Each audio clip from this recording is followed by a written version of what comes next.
30 seconds. Okay. Thank you. Okay, I'm going to go mute that. I'm going to turn this off.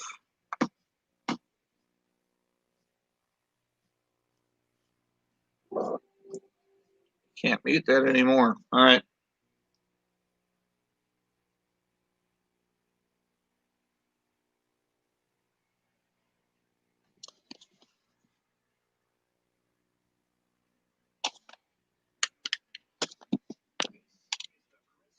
Salt shaker. Nice.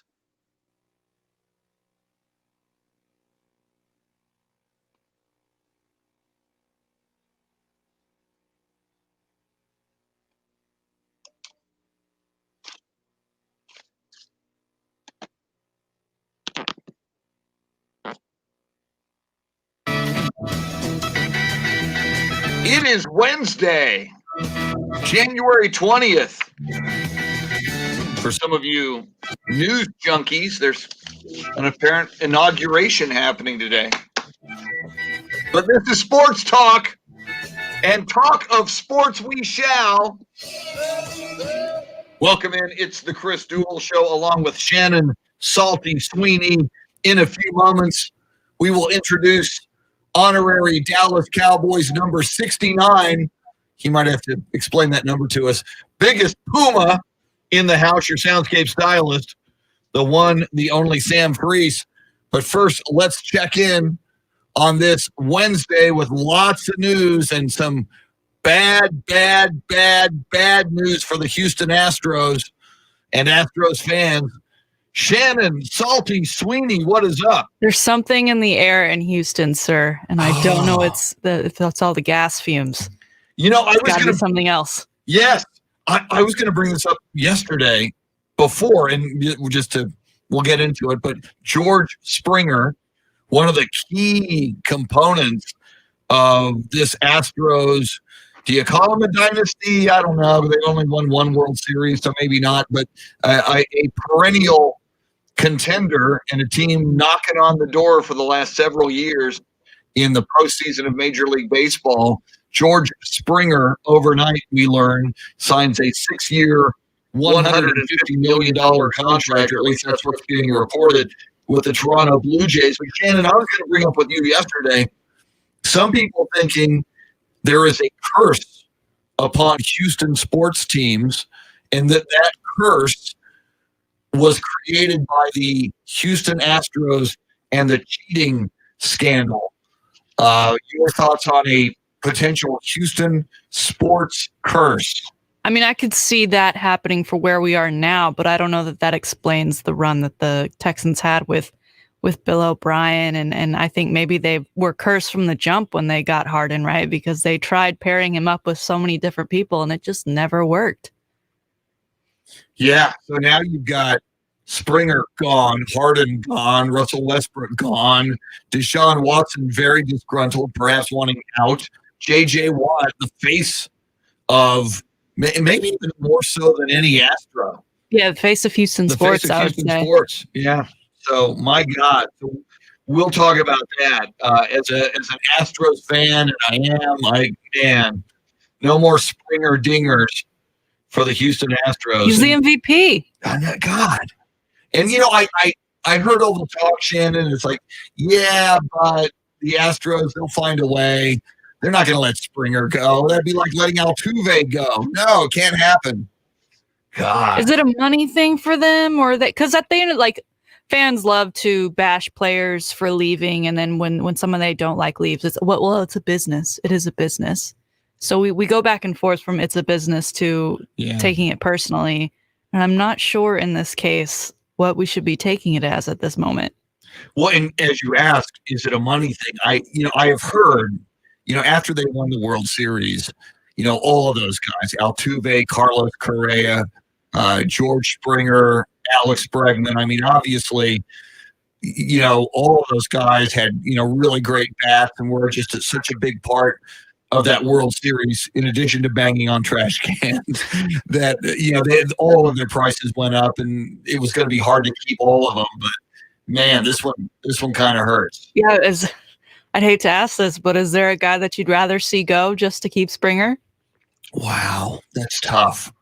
Yeah, Correa really came up big in this most recent postseason run, and they darn near beat Tampa Bay. I love Jose Altuve. Although lately Altuve's been kind of slumping, Yeah. but I love him. He's my favorite Astro just because of who he is and how he's overcome, and people wouldn't even give him a major league tryout. They said he was too short. So, God, to me, like the big core is Alex Bregman, George Springer, Carlos Correa, and Jose Altuve. Man, it's tough. God,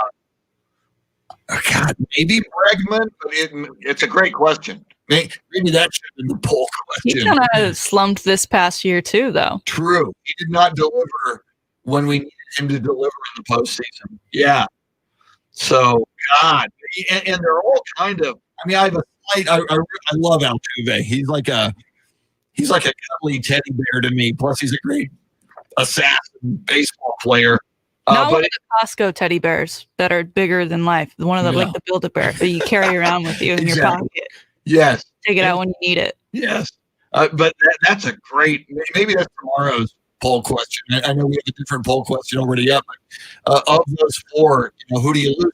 You think about last year in the offseason, they lost Garrett Cole, who was their ace 1A and 1B with Justin Verlander. So, you look at this team that was so powerful a couple of years ago to lose Garrett Cole, that team that went 7 games with the Washington Nationals, to lose Garrett Cole and now George Springer. My God, a huge arm and a huge bat. That just is very foreboding, I think, for the Houston Astros. Let's introduce a man who loves baseball but doesn't love the Houston Astros because he's more of a Texas Rangers fan. The one, the only, the beautiful, the talented, biggest Puma, Sam Freese. What is up, man? Not much. How we doing this morning, y'all? Doing well. How do you feel about George Springer? And I know you're a Rangers fan, not an Astros fan. How much do you want me to gloat? How much do you want me to celebrate on these airwaves? How much do you want me to tell you it'll be nice to never see another Springer leadoff home run for the Astros against my Rangers? I mean, it's still going to happen when they play Toronto because that dude is an absolute beast and not your prototypical leadoff guy, but a leadoff guy unique in a sense that the value he brings to the top of your lineup it's like a mixture of like a Brady Anderson, but better. I mean, just the amount of pop at the top of a lineup. And when you start looking, I mean, I know we probably don't have many Blue Jays fans, but for a baseball fan, you start looking at what their lineup's going to look like now. You've got a 1 through 6 that is as good as any lineup in the league. I mean, that is a team that's going to hit their way, hopefully, to the playoffs. I got to be honest with you. The Blue Jays have not been on my radar. They've got a couple of second generation baseball guys. They've got young Dante Bichette's kid. They've got Vladimir Guerrero's kid. So I mean, they've got names.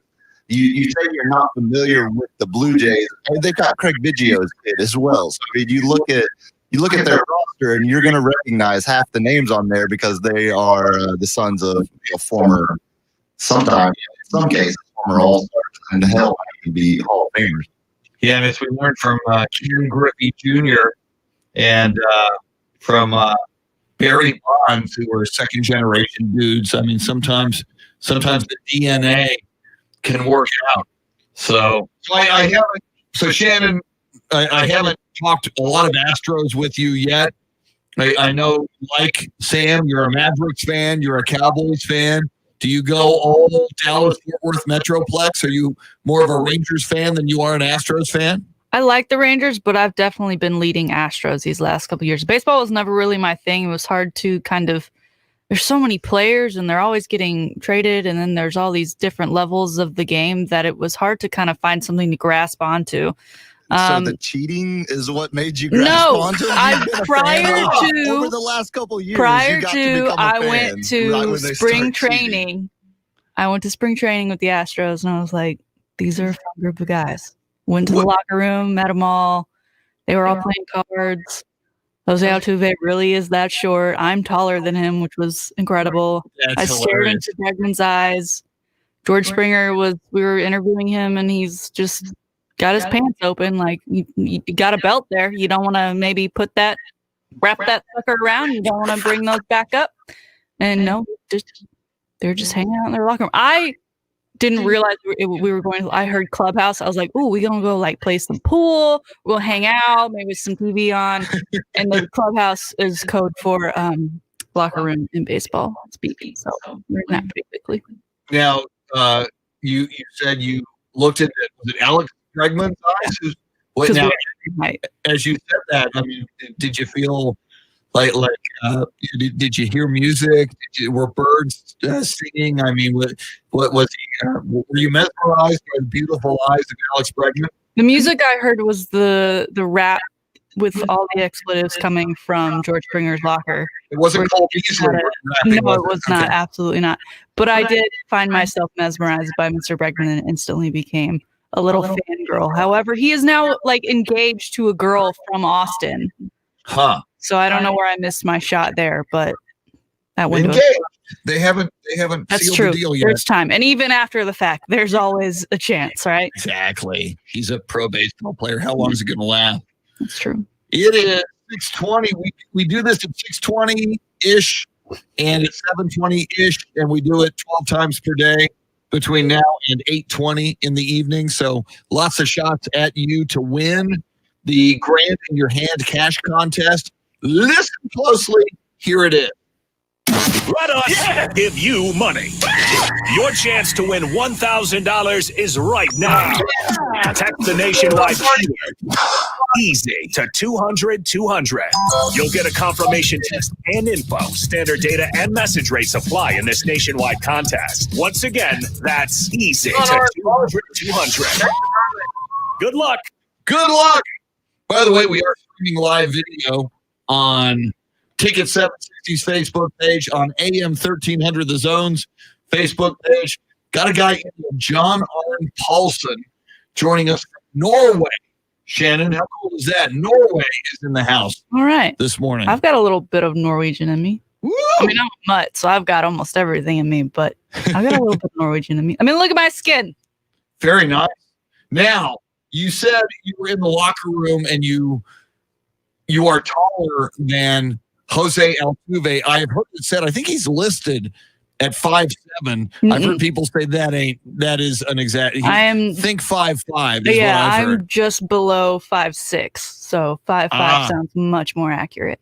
Yeah, I've heard even people like on the internet, they've like in a photo where he's holding a bat. They said, "All right, we're gonna get the length of that bat. We're gonna like stand it up next to it." They've extrapolated through visual evidence how tall he is. It's like, no way he's 5'7". Yeah, and like 2017, 2018, he and JJ were Sports People of the Year for like Sports Illustrated, and they were on the cover together, but they had to get a box for Jose just so they could get a decent shot of the two of them. That, you know, if they were too close, if they got the shot they wanted for JJ, then Jose wouldn't even have made the picture because his head would, I mean, maybe his hair, but they had to boost him up. Wow. So speaking of Houston sports, and again, the big story, if you're just tuning in, overnight we learned that George Springer has reportedly signed a 6-year, $150 million contract with the Toronto Blue Jays. So that leads us to a poll question, which I like the other poll question better, but we'll go with this for today. Maybe we'll shift it tomorrow. Do you have the poll question in front of you, Shannon? I do, and I think this one's good because we may be stirring up some controversy here. But why have George Springer, James Harden, Russell Westbrook, and maybe Deshaun Watson and J.J. Watt left their Houston sports teams? We've got Houston as a hellhole, the Astros cheating curse, clueless ownership, or other. Right now, we've got clueless ownership leading the way, just over 50%, followed by Houston as a hellhole, the Astros cheating curse, and other. With all due respect to my friends in Houston, and I've got a niece who lives in Houston and absolutely loves it, Houston is a hellhole. I mean, traffic-wise, and it's so damn. You talked about you went to Astros spring training a number of times. I've gone to Houston Texans training camp in like July, and San Antonio is hot. Austin is hot. The combination of heat and humidity, I would be at 8 in the morning standing out on the field at Houston Texans camp, and just my clothes were soaked. Felt like you were participating. Yes, and I'm just standing there, just soaked in perspiration. The traffic is insane. You add the toll roads. They gouge you if you want to get anywhere in that city. There are toll roads.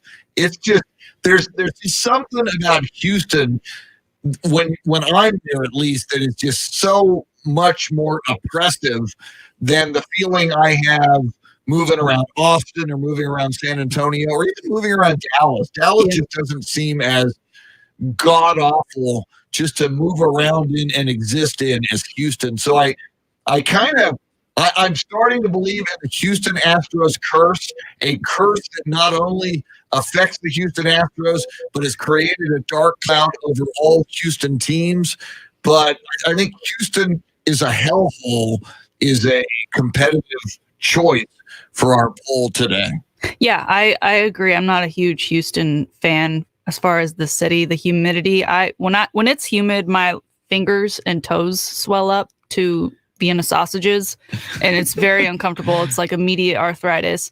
I think Houston just needs to stick to the music scene, right? They've given us so much that should be what they're known for, not the sports. Yeah, and man, it may be a while before sports, has a big impact like it has most recently with the Astros in 2017 and beyond. Lots coming up all morning long. We will talk NFL football. We're a day closer to the AFC and NFC championship games. We will talk college hoops. We'll talk NBA. Bill Schoening, the voice of the San Antonio Spurs, he's going to join us at 8:06. We always talk little Longhorns with Bill as well, because he was the longtime voice of the Texas Longhorns. A baseball Hall of Famer has passed away. We'll talk about that. Sports history, sports birthdays. Oh, and you can join us. Phone number, 800-707-9760. We only have one guest this morning. That's Bill Schoening at 8:06. So lots of open lines for you to be part of the discussion at 800-707-9760. We'll see what you're saying on Facebook Live. She, Shannon, Salty, Sweeney. I got to ask everybody, Salt Shaker Monica on Facebook Live. Biggest Papa Sam, three-time Chris. You're listening to the Chris Duel Show.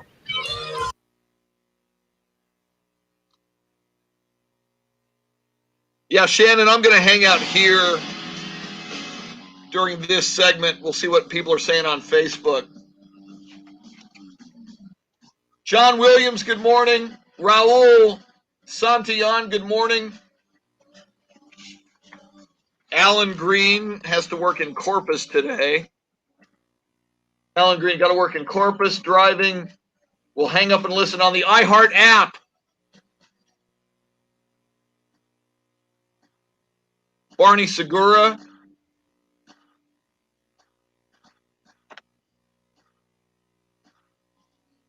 Clint Proctor pimping somebody from Texas Tech.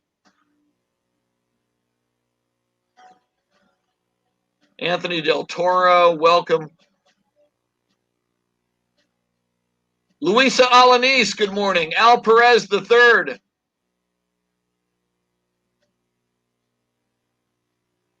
Says Stars Holiday Celebration on top of Al's message. I don't know what that means.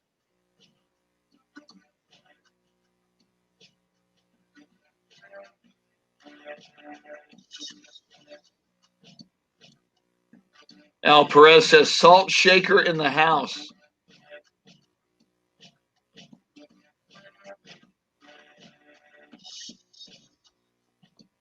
Clint Proctor says, I'm in Houston and we are all bitter and grumpy with the Texans.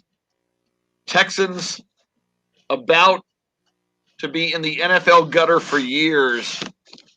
That ain't good. Vic Vanelli Casanova says Betty White is definitely 99 years old. As of Sunday, happy birthday.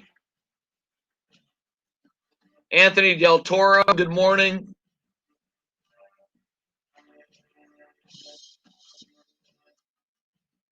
Will Guzman, welcome in. John Williams, a great day for our country, a new president, and Madam Vice President, aka MVP. That's clever, John. I've never heard that before. MVP for Madam Vice President.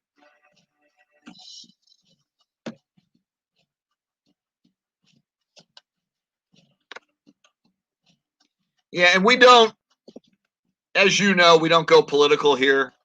I don't think it's our place. As I've often said, and I believe it, I think sports talk is an oasis from politics. That being said, Inauguration Day, and, over the years, I've had a variety of political allegiances and non-allegiances, but Inauguration Day is kind of cool, whether Biden's your guy or not. I hope you're not vehemently disgruntled. It is, I think, just kind of a cool tradition that we do. So I will be watching at 11 a.m. See how it goes, see what he says. Let's see what else is going on. Yeah, there is the big old feed on Facebook.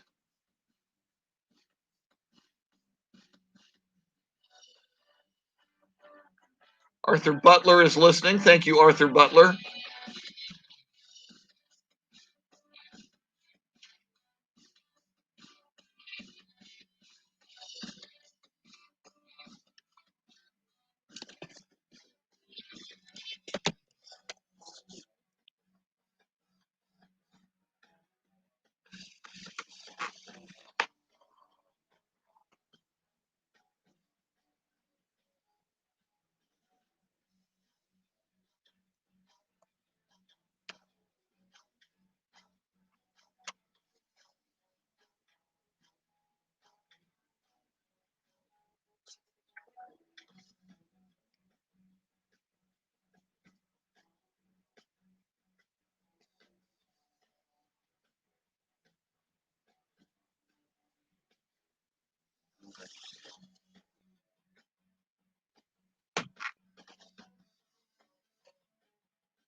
Hector, that's a great question.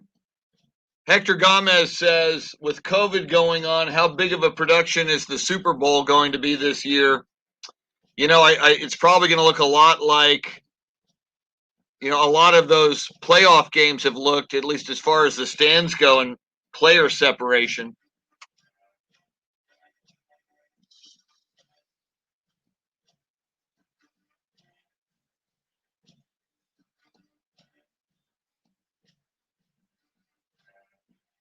John McGee says, I do make it political. No matter who's president, keep living your life and don't make it personal and ruin family and friends over it. Interesting.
Is there anybody in there? Just not if you can hear me. Little Pink Floyd for you early in the morning. Compliments of Soundscape stylist Sam Freese. I've got Fox News on in the studio showing a shot of DC now, the sun rising over Washington, D.C. Going to be a big morning there, especially at 11 o'clock this morning Central Time. Welcome in. It's the Chris Duel Show. I'm Chris Duel, along with Shannon Sweeney. I mentioned Sam Freese. You can join us. You're welcome at any time. Phone number is 800-707-9760. We are streaming live video, as we always do, on Ticket 760 and AM 1300, The Zone. In fact, I noticed you can even see the stream. There's a YouTube stream. There's a Periscope stream. And I know Shannon has put those up. If you go to the Twitter pages of Ticket 760 and AM 1300, The Zone, you can see the stream there as well. You can tweet us. Tweet Shannon at Shannon B. Sweeney. Tweet Sam at Biggest Puma. Tweet me at Chris Duel. And speaking of the Biggest Puma, and on our tweet where you see photos of all of us this morning, including Bill Schoening, the voice of the San Antonio Spurs, who's going to join us at 8:06. Sam, there's a photo of you with your new honorary Dallas Cowboys number 69 jersey with Puma on the back. Care to elaborate on the jersey and the choice of your jersey number? Well, considering I didn't pick out the jersey myself, I can't pontificate on the reason a certain number was selected. Was it assigned to you by the Dallas Cowboys, number 69?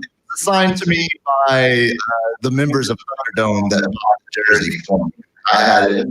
Granted, apparently it was supposed to be a Christmas present, but it got here last week. So, I mean, just like anything else, than ever. It was a nice gift, a good personalized for those that haven't seen it. It's a Dallas Cowboys road blue personalized jersey that some of our great listeners in the afternoon had sent up here to the station for me. So I wear it with pride and honor for sure. It's a very, very, very cool jersey. It's gonna end up in a frame in my man cave at some point, but I got to get a few wears out of it first. Isn't it great they send it at the end of the season when the Cowboys are no longer in it to wear it? To be honest, it's even better because if I had got it, I would have worn it that last week of the season. Like I would have worn it as I'm sitting there watching their playoff. You would have been like, this jersey's blue and it's cursed too.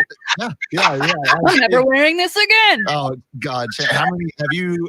Since you've been with Chris, how many times have you had to hear about the blue jersey curse? I don't think I've brought it up. A couple of times because the Cowboys, we Yeah, started luckily. in December and the Cowboys are pretty much done. Yeah, just wait till next season. Every game you're gonna hear about the road blues. You're gonna hear about the curse. It's real. It's real. See, I'm telling you. I believe in the blue jersey jinx. I believe in the Sports Illustrated curse. I believe in Friday the Believe 13th. in the Madden cover curse. Yeah, well, Absolutely. history bears me out on that one. Oh God, y'all are just so superstitious. So what do you say about the years where the curse just magically doesn't occur? No, because the Antonio Brown wrote his curse for 2 years, which is why Lamar Jackson was successful. Okay. And there's always a loophole when it comes to superstitions. Well, I think a curse or a jinx is not. It's not 100%, but it's a significant trend. So, like on the Madden curse, on the Blue Jersey jinx, it always happens. The Cowboys will win a game in blue jerseys, and people will tweet me, "See, there's no blue jersey jinx." Well, no, it's a trend. It is a significant trend. Strategically used when you need to explain a narrative to support your argument. No, I hear you. It's not the fact that they play a violent physical game that involves 30-mile-an-hour car crashes between humans on every play. It couldn't be that there's more injuries in that sport than any other sport ever. It couldn't be the fact that teams historically do not perform as good the next year as they do the year before. I mean, look at the amount of teams that lose Super Bowls and then miss the playoffs the next year. It couldn't be any of those historical trends. No, it has to be the Madden cover curse. Okay, Sam, so you didn't vote the Astros cheating curse today in our poll, did you?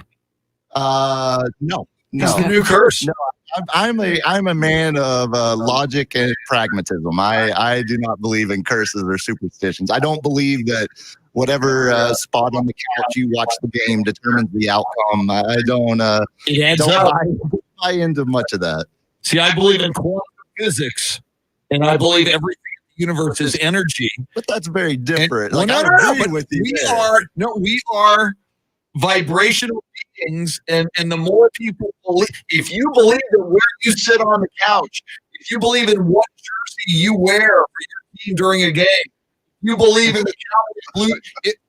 If enough people believe it, and they have, scientists will tell you that even thoughts, when you have a thought, it is an electrical impulse, and you are putting that energy into the quantum field. And if enough people believe in these things, it affects the quantum field. And the Madden curse, the Blue Jersey jinx, the Sports Illustrated curse, and now the Astros cheating curse, causing all Houston sports teams to suck. It is real. Like the curse of the Bambino. The Boston Red Sox should have never traded Babe Ruth, and they had 100+ years of curse, futility, and horror. It's real. Just be again. I mean, it couldn't just be the same trend of poor management that decided to trade him in the first place. It has to be some kind of supernatural curse involved. It's all part of the curse. To the poor management. Curse plays them top down. Oh God, I'm outnumbered 2-1, and I can't use quantum physics to support my argument because I'm no Stephen Hawking. So I will bow. I mean, sure, the case was curse. Yeah, I'm clearly not Stephen Hawking either. So I went to Holmes High School. We weren't much for book learning. We had a passing yesterday. Speaking of baseball, in Major League Baseball, old people like me will remember him. Hall of Fame pitcher Don Sutton passed away in his sleep at the age of 75. And in fact, I think I retweeted this, but if not, I will. His son, Darren Sutton, tweeted out yesterday some really cool photos of he and his dad. And, his dad as a Major League Baseball pitcher. There's a shot of his dad with the Dodgers, with the Milwaukee Brewers, and with the California Angels. And Sutton did at one point pitch for the Houston Astros.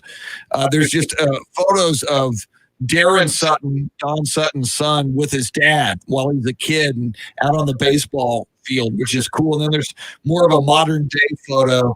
And Darren Sutton tweeted out yesterday, saddened to share that my dad passed away in his sleep last night. He worked as hard as anyone I've ever known, and he treated those he encountered with great respect, and he took me to work a lot. For those things, I am very, very grateful. So Don Sutton, a Hall of Fame pitcher, dead at the age of 75. In fact, I'm going to pull up here somewhere. I had some numbers on Don Sutton. He was a 4-time All-Star. He was the baseball ERA leader in 1980. He won 324 games. He struck out 3,574 batters. That is 7th all-time in strikeouts. And he pitched for the Astros, the Brewers, the A's, the Angels, and the Dodgers. And the Dodgers retired his number 20 jersey in 1998. Real quick, the stat that, as I was pouring through all the media that was coming out after his passing was announced by his son, the stat that really stuck in my head was he registered only one 20-win season.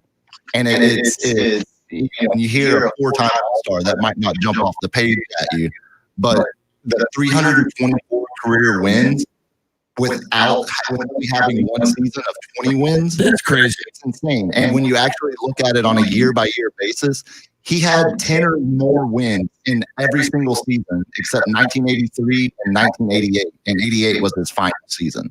Wow. So every year except 2, he had at least 10 wins. I mean, just a model of consistency. Basically, the traditional number 2, number 3 guy in the rotation. Just an amazing career. And you talk about all those seasons that he had 10 wins. He pitched 23 seasons.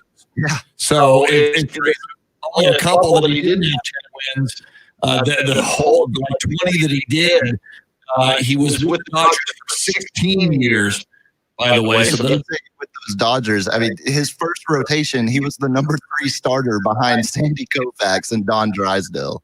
Wow. I think that's mid-60s, somewhere maybe late 60s in there. Yeah, he was he was a big deal. And as a kid, when I was growing up, Don Sutton was one of those guys, like a Tom Seaver, like a Vida Blue, one of those, one of those pitchers that if you follow baseball, you do his name. It's still a shame Vida Blue's not in the Hall of Fame. Is that true? I just assumed Vida Blue's in the Hall of Fame. No, that's pretty much the go-to example of Hall of Fame snub. Wow, that's a little ridiculous. Yeah, he would look up his numbers sometime. Vida Blue was a big deal and won series championships for the Oakland A's. AL MVP as a starting pitcher, Vida Blue. Then you have Hall of Famer. You win an MVP. If you have any other statistics to go with it, you should be in the Hall of Fame. So, it's so weird. I find Hall of Fame voting so weird across all sports. I think Vida barely topped 200 career wins. I think that's the biggest argument, especially, when comparing Sutton, what did we just say, 324? 324, yeah. Yeah, so, I mean, I think Vida's somewhere right over 200, but he just, the absolute peak of his career was, like you said, MVP level, Hall of Fame level, just didn't have that, not nearly close to the consistency or length of career as Sutton. 23 years compared to, Vida. I don't think he was more than barely a decade. Yeah, I'll have to check out my and compare it, length of career. But again, you go to the NFL and you look at a Gale Sayers. And granted, Gale Sayers' career was cut short due to injury. A knee injury today with arthroscopic surgery could be fairly routinely recovered from, but it changed dramatically. Ended the way Kansas, as he was known, Gale Sayers was able to run the football. But Gale Sayers, in a very brief amount of time, was an absolute beast and prolific running back in the National Football League. Yet he was inducted into the Pro Football Hall of Fame. So, not everybody has a 23-year career, and not everybody is on top throughout their career. But I think if somebody peaks in the case of Vida Blue, if you're an AL MVP, he was also a World Series champion, and as I recall, three-time World Series champion. My God! Okay, boom. I think it was 3. Yeah. All right. I know it comes up way too much on Sports Talk Radio, Sam. But Pete Rose, yay or nay? Hall of Fame. Absolute yay. I agree. All-time hits leader, got to be yay. All-time hits leader. He did nothing to enhance his physical performance while he achieved all of the statistics that he did. Is he an absolute scumbag and an idiot? And did he take the game of baseball? Yeah, all of that is also true. But I just don't see how.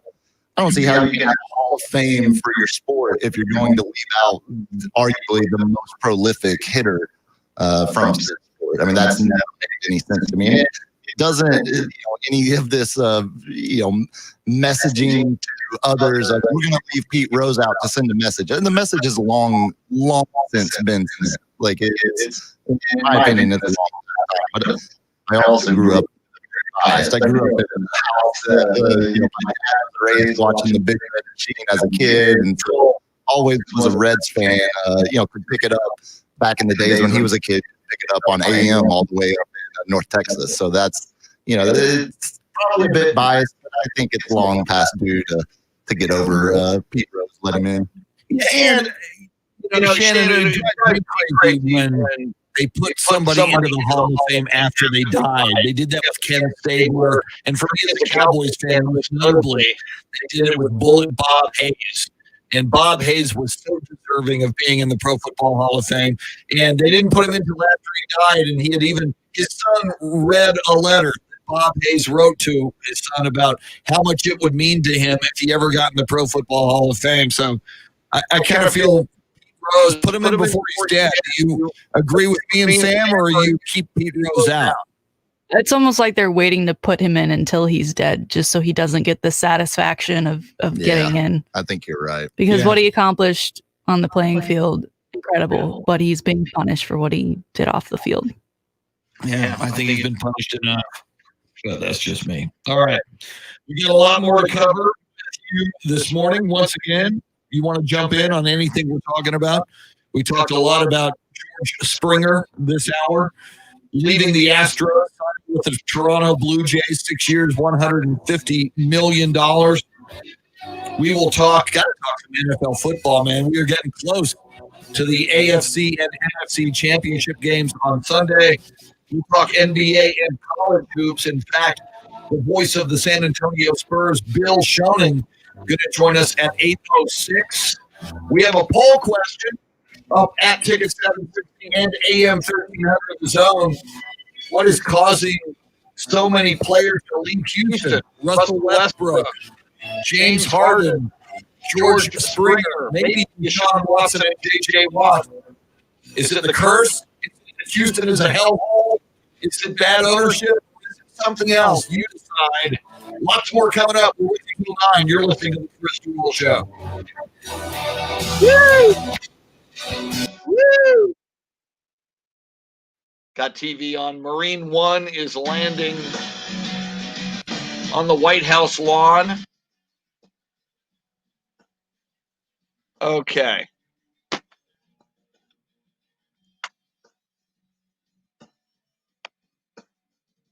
Yeah, John, engineers tell me they're working on it. Don't know why. And during the commercial breaks, my audio should be okay.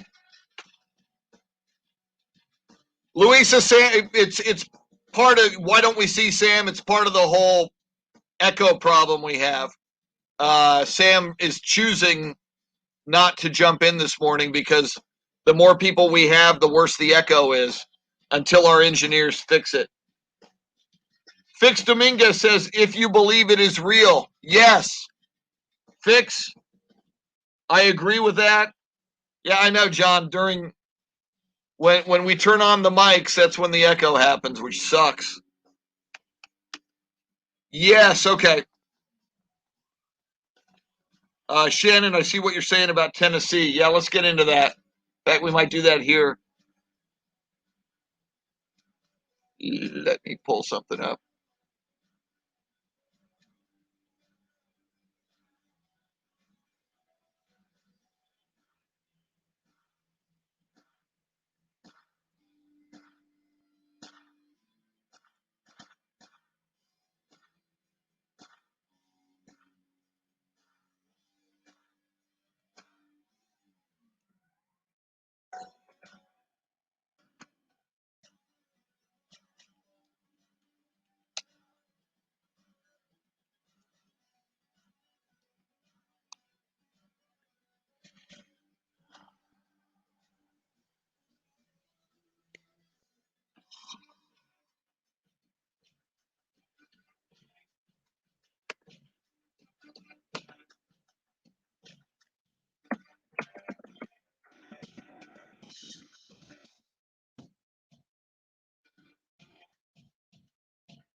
Clint Proctor talking about the Cubs curse. Laura Burris, good morning.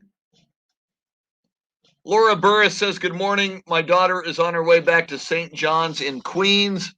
Go Red Storm basketball. Very cool. Fix.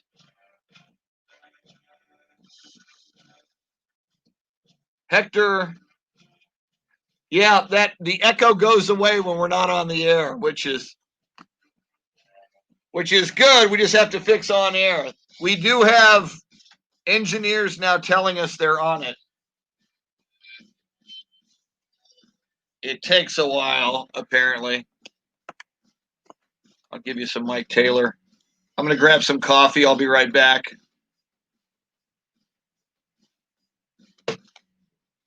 Will the Spurs glasses go on him?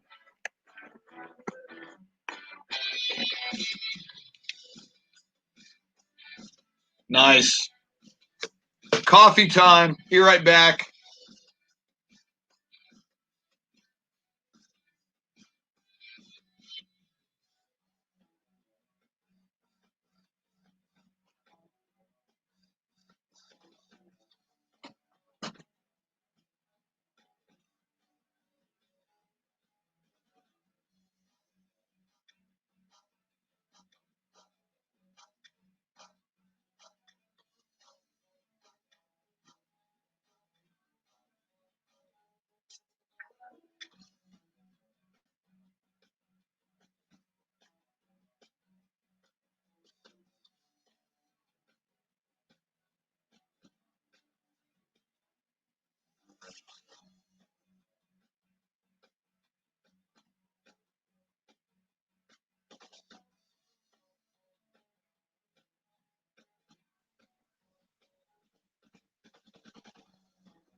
Okay, Wes Perkins. Good morning. Tech versus Iowa State now postponed this weekend. UT in the same boat. Both schools should go ahead and play in Lubbock this weekend to avoid the long layoff. And Shannon replies, I do like the idea of moving the schedule around like that. With all the postponements, there is now no way everyone will get to complete the regular season. That's a great point, Wes and Shannon. We'll probably talk about that. Yeah, Wes, we live in different times thanks to COVID. And yeah, I think we need flexibility, and that would be a good idea. Now, some schools might object to having to play a tougher schedule in situations like that, but that's the way it goes. John McGee says, I had a friend post that I have no right to share MLK posts because I shared positive Trump posts. Don't get how friends can let politics divide them. Yeah, and John, that's my biggest sadness about where we are right now. That politics have, and I truly believe there are agents, foreign agents and domestic agents, who love that. The fact that this country is divided. And you look at investigations into, Russian bots and offshore actors who, for them to destabilize our country and destabilize friend versus friend, citizen versus citizen, to destabilize half the country's belief that our elections are free and fair. I mean, that ain't good. Overall, that's not good on a lot of levels. So I agree with that. And hopefully, I have a lot of friends who are Trump supporters. I have a lot of friends who are Trump haters. I have a lot of friends who are agnostic about politics. So it's a shame that, and let's be honest, both parties have vilified the other party. I mean, things are a lot different now. But I've always said I distrust career politicians, and I don't like political parties that want you to follow in lockstep with their party and vilify the other party. I wish we lived in an era. I bring this up a lot. 10 seconds. Back in the Reagan era, President Reagan would have dinner frequently with House Speaker Tip O'Neill. O'Neill was a hardcore Democrat and liberal, and Reagan was a hardcore Republican conservative. This is the Chris Duel Show. You're American. 95 today. Try to run, try to hide. Break on through to the other side. Break on through to the other side. Break on through to the other side, yeah. Now, Chris Duel. It is Wednesday. You made it to the middle of the week. We are one day closer to conference championship football, the AFC and NFC playoff games. You're listening to the Chris Duel Show. Welcome in. I like to let the Doors and Mr. Mojo Rising, the Lizard King, Jim Morrison, finish. Member of the 27 Club, Jim Morrison. In fact, speaking of the 27 Club, Shannon and Sam, and for those of you just tuning in the 7 o'clock hour, I'm Chris. She is Shannon Salty Sweeney, our soundscape stylist this morning. Love having him on loan from the Mike Taylor Show and Thunderdome in the afternoons on Ticket 760 in San Antonio. The biggest Puma Number 1 in your heart, number 69 in his new Dallas Cowboys road blue jinxed jersey, Sam Freeze. I did see Jimmy Johnson post. The other day was Janis Joplin's birthday. I think it might have been yesterday. Was Janis? Jimmy Johnson posted on Twitter. Somebody brought up the fact that it was Janis Joplin's birthday, and I've been mentioning it in here. They not only went to high school together, they were in the same class at Port Arthur High School in Port Arthur, Texas. But you think about it, roughly the same age, in the same classes growing up. Yeah, here it is. Jimmy Johnson tweeted yesterday, Janis was always ripping me about being a jock, and I got back at her about smoking weed, but it was always in fun. So that's kind of a cool little anecdote of I bring Janis Joplin up because she was in the 27 Club, like Jim Morrison, who just sang our theme music. But that's the first time, Shannon and Sam, that I recall Jimmy specifically citing Janis Joplin. A lot of people have talked about the fact that they went to high school and probably junior high school and elementary school together. But that's the first time I've heard Jimmy cite it, which is kind of cool. Your history of music knowledge is so much greater. I learn something every day. Well, my history of music knowledge cannot compare to one biggest Puma. Sam Freeze. I don't know, man. I feel like those couple of years or the last it has been a couple of years since I was working with you in the afternoons. Golly, this time flies by. Crazy. I know. That was the first thing I learned about Chris Shannon, was that every single shift I work with him, I'm going to learn something new about a band that I thought I knew. I thought I knew damn near everything about, and he's going to pull out some anecdotal story where I'm just sitting here just completely entranced listening to it. And then, of course, because I am that guy, I immediately start Googling it. And I'm like, okay, hold on. Let me see. Let's make sure this is right. Yeah, he's full of crap. Every single time. Every time he's spot on. And the great thing about Chris is not only does he know all that, but when he like sees a new documentary, or when he sees something that maybe learning for the first time, or a story that he's told you that he's a documentary. Like I remember the Echo in the Canyon documentary when it came out a couple of years ago. That was a story I thought I knew a lot about, and then you were the one that told him, like, no, you need to watch this. You need to go sit down and watch this. So just get ready, Shannon. You're gonna get an education every morning for sure. The bring back music alone sometimes, like, I've never heard this. Yeah, you're gonna have a whole new playlist. I'm in such a Justin Timberlake box that it's hard to break out sometimes. It's not a bad box. Well, that's cool. Great box. Well, and what's cool about both of you is I'm so darn old. My point of reference is typically 60s and 70s rock and roll. And Shannon, with Justin Timberlake and the music you listen to, and Sam, you got so much eclectic, music. I'm all over the map. Yeah, but it's you both exposed me to a lot of cool music that I had lots to talk about in the 7 o'clock hour. By the way, Bill Schoening, in less than an hour, going to join us at 8:06.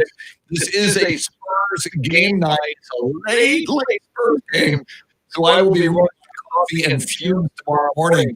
Spurs on the road at, I believe it's called the Chase Center, the new Golden State Warriors home in San Francisco. That's like a 9-10 tip-off tonight. So pregame tonight on the Spurs Radio Network with Bill Schoening. We'll be at about 8:30 p.m. And we'll have Bill at 8:06 this morning on this show to talk Spurs, Golden State Warriors, and more. In a moment, Shannon, you brought this up off the air during the break about Tennessee and their recruiting faux pas, and money in McDonald's bags. We'll get into that a little bit later. But I do want to bring up, there was reporting yesterday we had heard it was going to happen, and reportedly the interview happened yesterday. The Philadelphia Eagles interviewed Dinty Moore, Dallas Cowboys offensive coordinator Kellen Moore, for their head coaching job. Interesting, I was talking with Tanner Carlson. off the air yesterday when he was walking out, and he said, I guess that was Monday, and he said he thinks that is a move just to pick his brain by the Eagles. They just want to say, all right, sit down, we're considering you for this job. Tell us about how you would run the Eagles offense and, give us specifics about your philosophy in running the Dallas Cowboys offense. I don't know that I give Eagles that much credit in being that devious. What do you think? Yeah, I don't buy it. That's a Patriots move. Yeah. Is what that would be. I think they're trying to be cheap. Yeah, the Patriots would implant like a chip in his brain. They would like knock him out. They do it for the interview. They put something in his drink and they put a chip in his brain so that he would then transmit his thoughts to the Patriots. I spent almost all afternoon yesterday watching the Netflix show Lupin, which is French, so it's all dubbed. Oh, it's so good. And he's like a gentleman thief, but he's so good at the sleight of hand and just he gets himself in prison, and then you're watching like, okay, how's he gonna get out? So that very much is the Patriot way versus the Eagles way would be to actually get yourself into trouble, so you have to go to prison and then serve your sentence to get back out. So I don't think they're smart enough to bring in Kellen Moore just to pick his brain. But I don't know Kellen Moore well enough to know that if he gave them any information that would be useful to them either. That's the other fear, is that if they did do that, is Kellen Moore smart enough to realize what's happening and steer them the other way?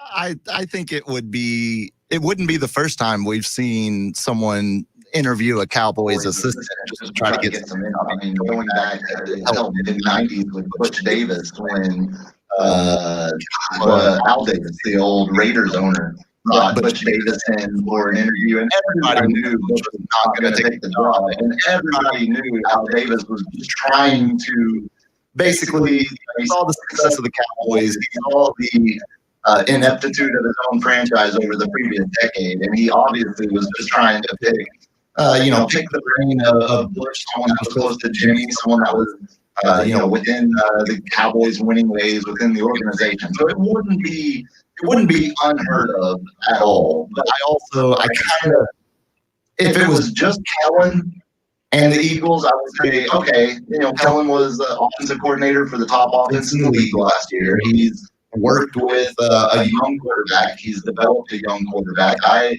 would buy into it then. But the reports that the Eagles are also wanting to talk to John Fossil, Wow, my goodness. The terrible year he had as special teams coordinator, that kind of tells me the Eagles aren't looking at Kellen or Fossil as their next coach. They're just doing intel on a division rival. That's what I take out of it. Like I said, if it was just Kellen, I think it'd be one thing. But if you're going to look at the sorry-ass special teams coach after the year he just put up with the Cowboys, that really, at this point, feels like it's just some division rival gaining intel.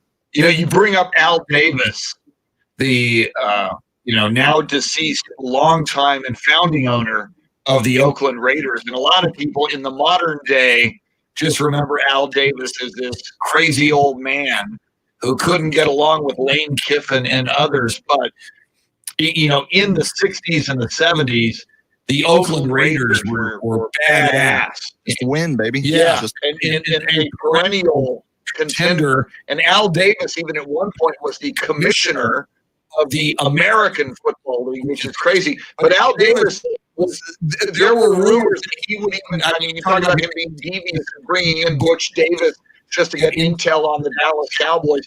There were rumors that Al Davis would even, in the Oakland Alameda County Coliseum, bug the opponent's locker room so that they could, at halftime, the Raiders could get intel on what the other team was saying at halftime. There were coaches in the locker room who would sweep the opponent's locker room and even unscrew light bulbs and look at the light fixtures trying to figure out if I don't have any recording device or advancing device never found. The rumor was that Al Davis was not beyond doing things like that. So in modern day, we think of the Patriots as doing all of these devious things.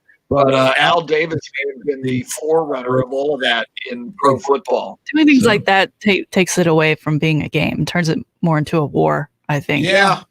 And for some people, though, I mean, it is. I mean, if it's your life, if it's your livelihood, it's a multi-million-dollar business. If you're Jerry Jones, it's a multi-billion-dollar business.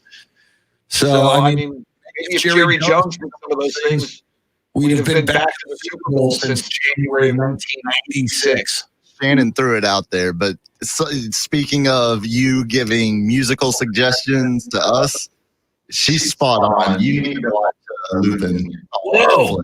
So now it's French? Is it subtitles? It's French. I think you can do subtitles, but it's completely dubbed. It's based on, good. Based on a character by, oh my God, what's the French author? Maurice LeBlanc. He's basically like French Sir Arthur Conan Doyle. Yeah, I mean, he's like a Sherlock Holmes author. Really good so far. One season, right?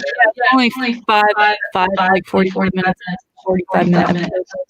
So if you need a break, have a lull, have a lull kind of going into next week, a break between the NFC Championship and Super Bowl. Okay.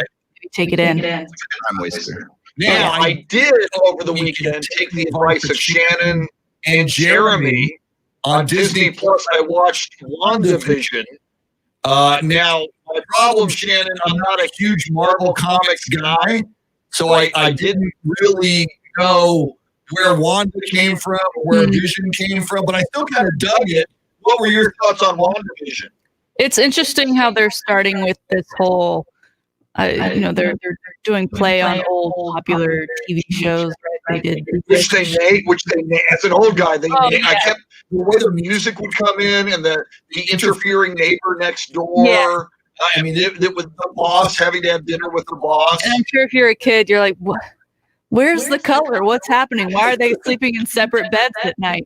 But they're obviously thinking more in the future. You probably watch the Avengers to see where they came from. Just like they're showing what brought them together. But I'm interested. I don't know where that show is going, so I'll keep watching it. Yeah. So I mean, I was intrigued. I liked it. I will keep watching.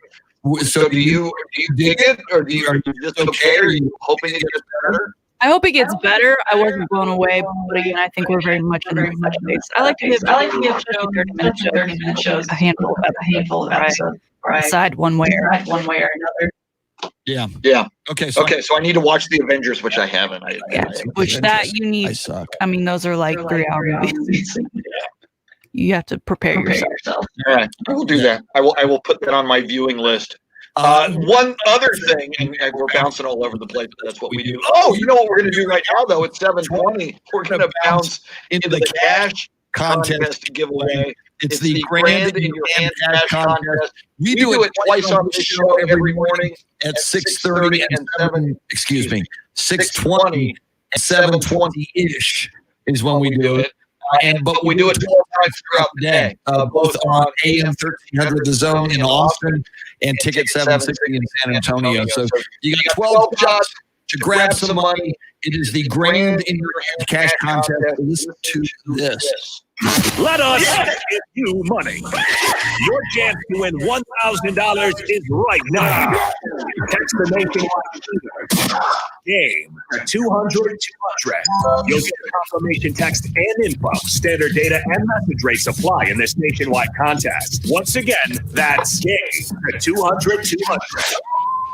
Good luck. Good luck. All right, continuing to bounce all over the place in this segment. We'll get back to sports, I swear to God. But you were talking about documentary and go in the canyon. And in that one, which I didn't expect, I'm a Tom Petty fan. And Tom Petty played a big part in that documentary, and it came out shortly after Tom Petty's death.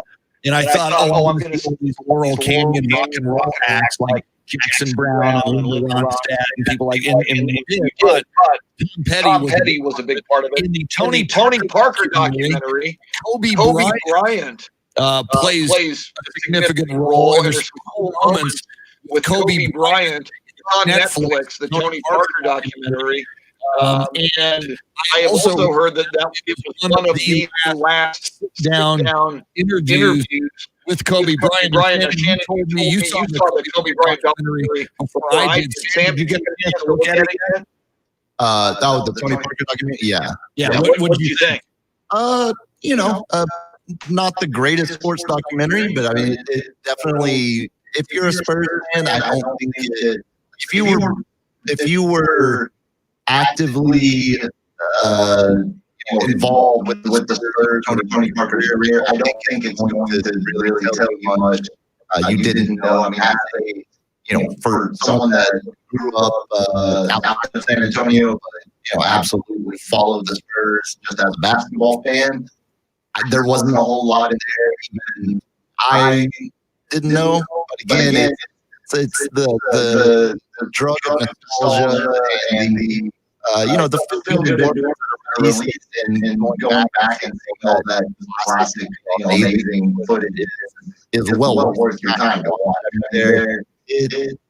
There's not you don't get the fact that Claxton was playing ahead of him in the NBA final. Yeah, you don't get that side of the story.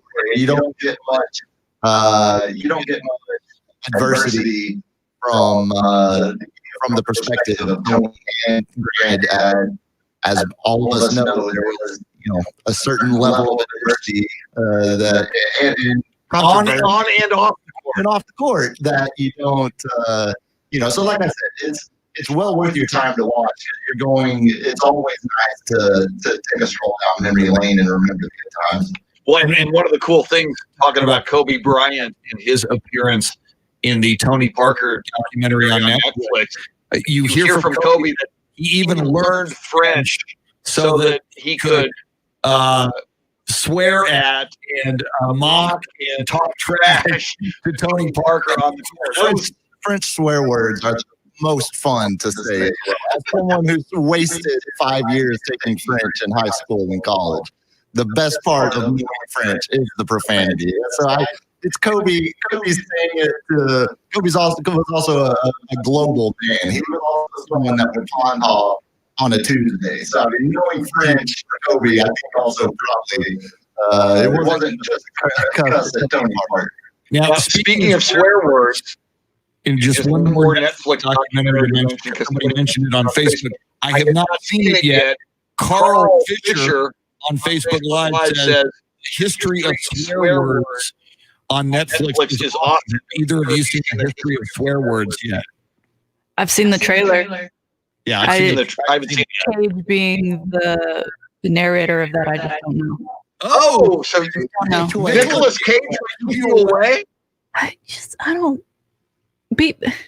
He's like a cult guy. Like people who love him really love him. I just don't know why. If he's not chasing treasure, I don't care about him. What if he's landing a escape hijacked convict plane on the Las Vegas Strip? If he's not chasing treasure, I do not care about him. If he's not hunting down the secrets of our forefathers, I do not care about him. I don't think you're lonely in your anti-Nick Cage vote. My wife would be absolutely right there steering the ship with me. She cannot stand me. I'm not here to defend Nicolas Cage, but there is definitely some shtick there that is valuable. I mean, Nick Cage in the over-the-top action movie will always be entertaining, even when it's absolutely terrible. Or when there's one movie where he randomly punches a woman. Wow! I don't know. I don't remember that one. I can't think of. That's the only thing I remember about the movie because it was so awful. You live on it for 90 minutes and then you completely forget about it. But you say he's narrating the documentary? He's something. He's in the trailer. Yeah, he's hosting the thing. Oh man, I might.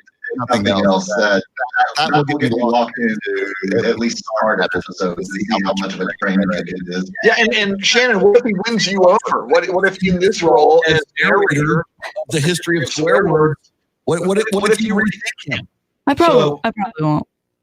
See, as I mentioned, I've completely flipped on Tom Brady Used to hate him. Now I'm kind of, all right, I kind of get it now. Especially now that he's old. It's a nice feeling to vehemently dislike someone or pull against them and then flip. Yeah, okay. I'm on board. I'm cool with this guy. Yeah, I just unless he's talking about the Declaration of Independence, I don't need to hear from Nicolas Cage. Okay, so the terrible movie I was trying to remember was Wicker Man. Wicker Man. There's a woman that's in like a bear outfit, a bear suit. So I mean, again, Any woman who puts on a bear suit is kind of asking for it, right? I mean, if you're dabbling in the black arts, maybe sure. He always looks like he's been pulled from a bar to work in these movies after he's been into it too long. The bartender's like, "Yes, someone's got to take him." Well, again, that might not be far off either. All right. We'll do a quick break. We're actually, I promise we'll talk sports in the next segment, including what the heck is going on in Tennessee. I like my under the table cash payment in the form of a McDonald's bag. Take a number 2. Come on, yeah. All right. That and more. Bill Schoening, voice of the San Antonio Spurs at 8:06. We're with you till 9. She's Shannon, Salty Sweeney. He's the biggest Puma Sam Freeze. I'm Chris. Thanks for hanging out with us. We're with you till 9. This is the Duel Show.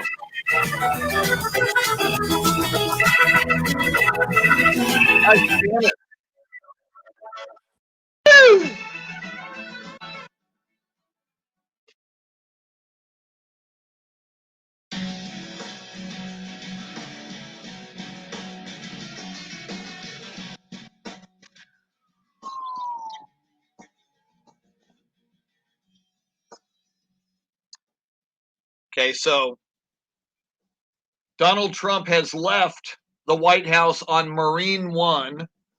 Marine One has just landed next to Air Force One at Joint Base Andrews, or for you old people like me, Andrews Air Force Base. Joint Base Andrews. Is that a marijuana thing? Joint Base Andrews? If Snoop Dogg were commander-in-chief, Joint Base Andrews and Joint Base Lackland would be very integral to our national security. Wes, 43 is old for an NFL quarterback. That's my point. I mean, to me, 43 is infantile. Get off my lawn. But to see somebody who is old for his sport performing at such a high level, I'm cool with that.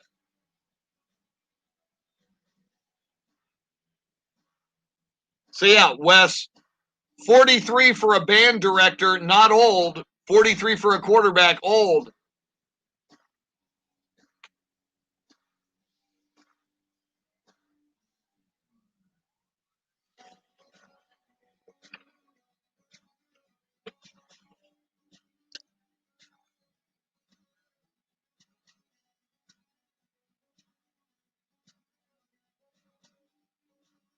Okay, I got a mention from the blue collar sports dad. John McGee, Valley Girl. Was Nick Cage in Valley Girl? I think so. Whoa! Blue collar sports dad Dylan Emery with the Nick Cage gif.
Yeah, somebody's asking me if I was living on Twitter, if I was living in Southern California when Richard Ramirez, the Night Stalker, was killing people.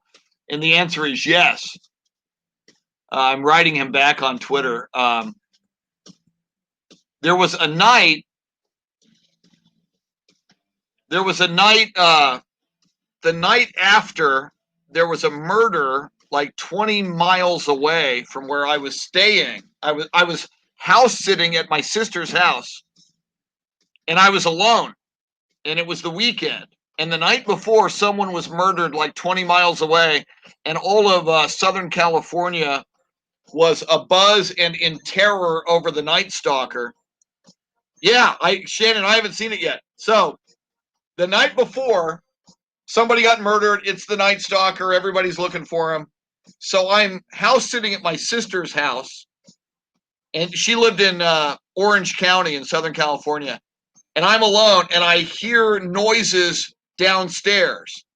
And I hear a door open, and somebody's moving around downstairs. And I'm alone, and my sister and her husband and her kids are somewhere across the country, and I'm house sitting. And I knew that her husband had a sawed-off shotgun in her closet. So I'm like, it's the Night Stalker. It's the damn Night Stalker. And it's either him or me. I get the sawed-off shotgun, and I cock it, and I'm coming down these stairs, and I round the corner at the person making noise. They had a maid, and the maid wasn't supposed to be there on the weekend, but she came in early and left where she was and decided to show up at 1 a.m. And I round the corner, and I'm like, I almost accidentally shot my sister's maid at 1 a.m. And I'm like 25 years old at the time, for fear that she was the Night Stalker. But yeah, I'll have to add that one.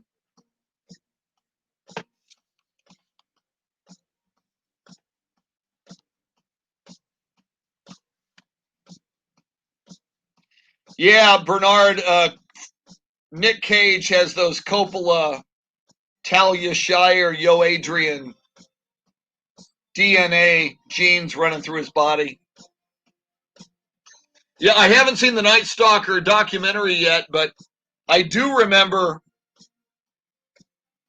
Richard Ramirez loved AC/DC's song Highway to Hell.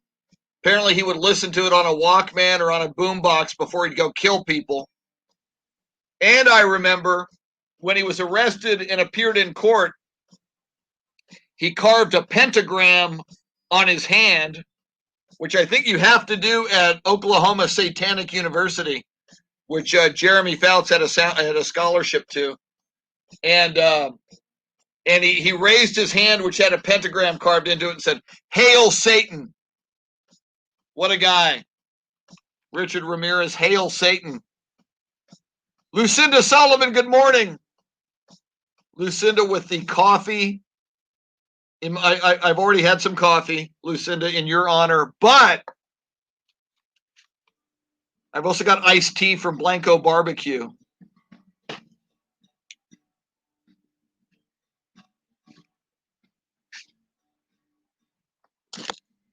We're back.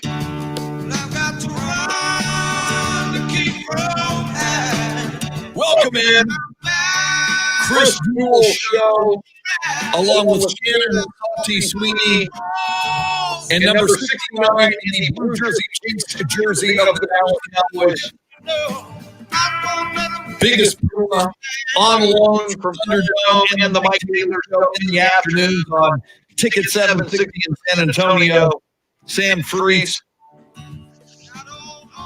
Listen, we're talking. I swear to God, we're going to talk sports in this segment. But people brought up on Facebook Live, and I got a tweet about the Night Stalker, and I just told us to tell it on the radio. But I almost killed somebody because of the Night Stalker. I lived in Southern California when Richard Ramirez, the Night Stalker, was killing people and terrorizing Southern California. I was about 25 years old, and I nearly, in the middle of that, I heard a noise. I grabbed a sawed-off shotgun and nearly killed somebody who was innocent. Because I thought, oh, God, the Night Stalker's here. I'm alone. He's here to kill me. he killed somebody the night before. I said I wouldn't tell the story, so I won't.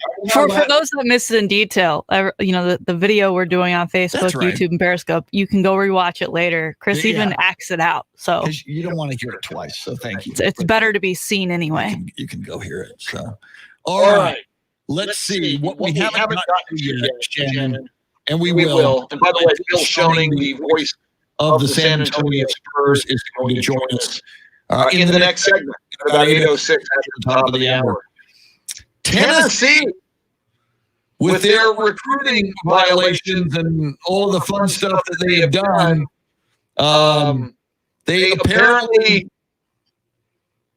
Oh my goodness! I just saw a thing too that they're considering Jason Witten, an alum, as their next head coach. But before we even talk about that, Shannon, what do we know about McDonald's bags full of money? Apparently, that's a big part of this Tennessee illegal recruiting, illegal under the table payment story. All right, so Tennessee just fired their head coach. They are once again in search, and they're under investigation by the NCAA for apparently paying off recruits in which they just got sloppy and not even secretively, they just handed bags from McDonald's with not cheeseburgers, which I would have been disappointed had it not had a cheeseburger in there. Yeah. But bags of money. I mean, they should have at least put a cheeseburger in there so that players who asked had some plausible deniability.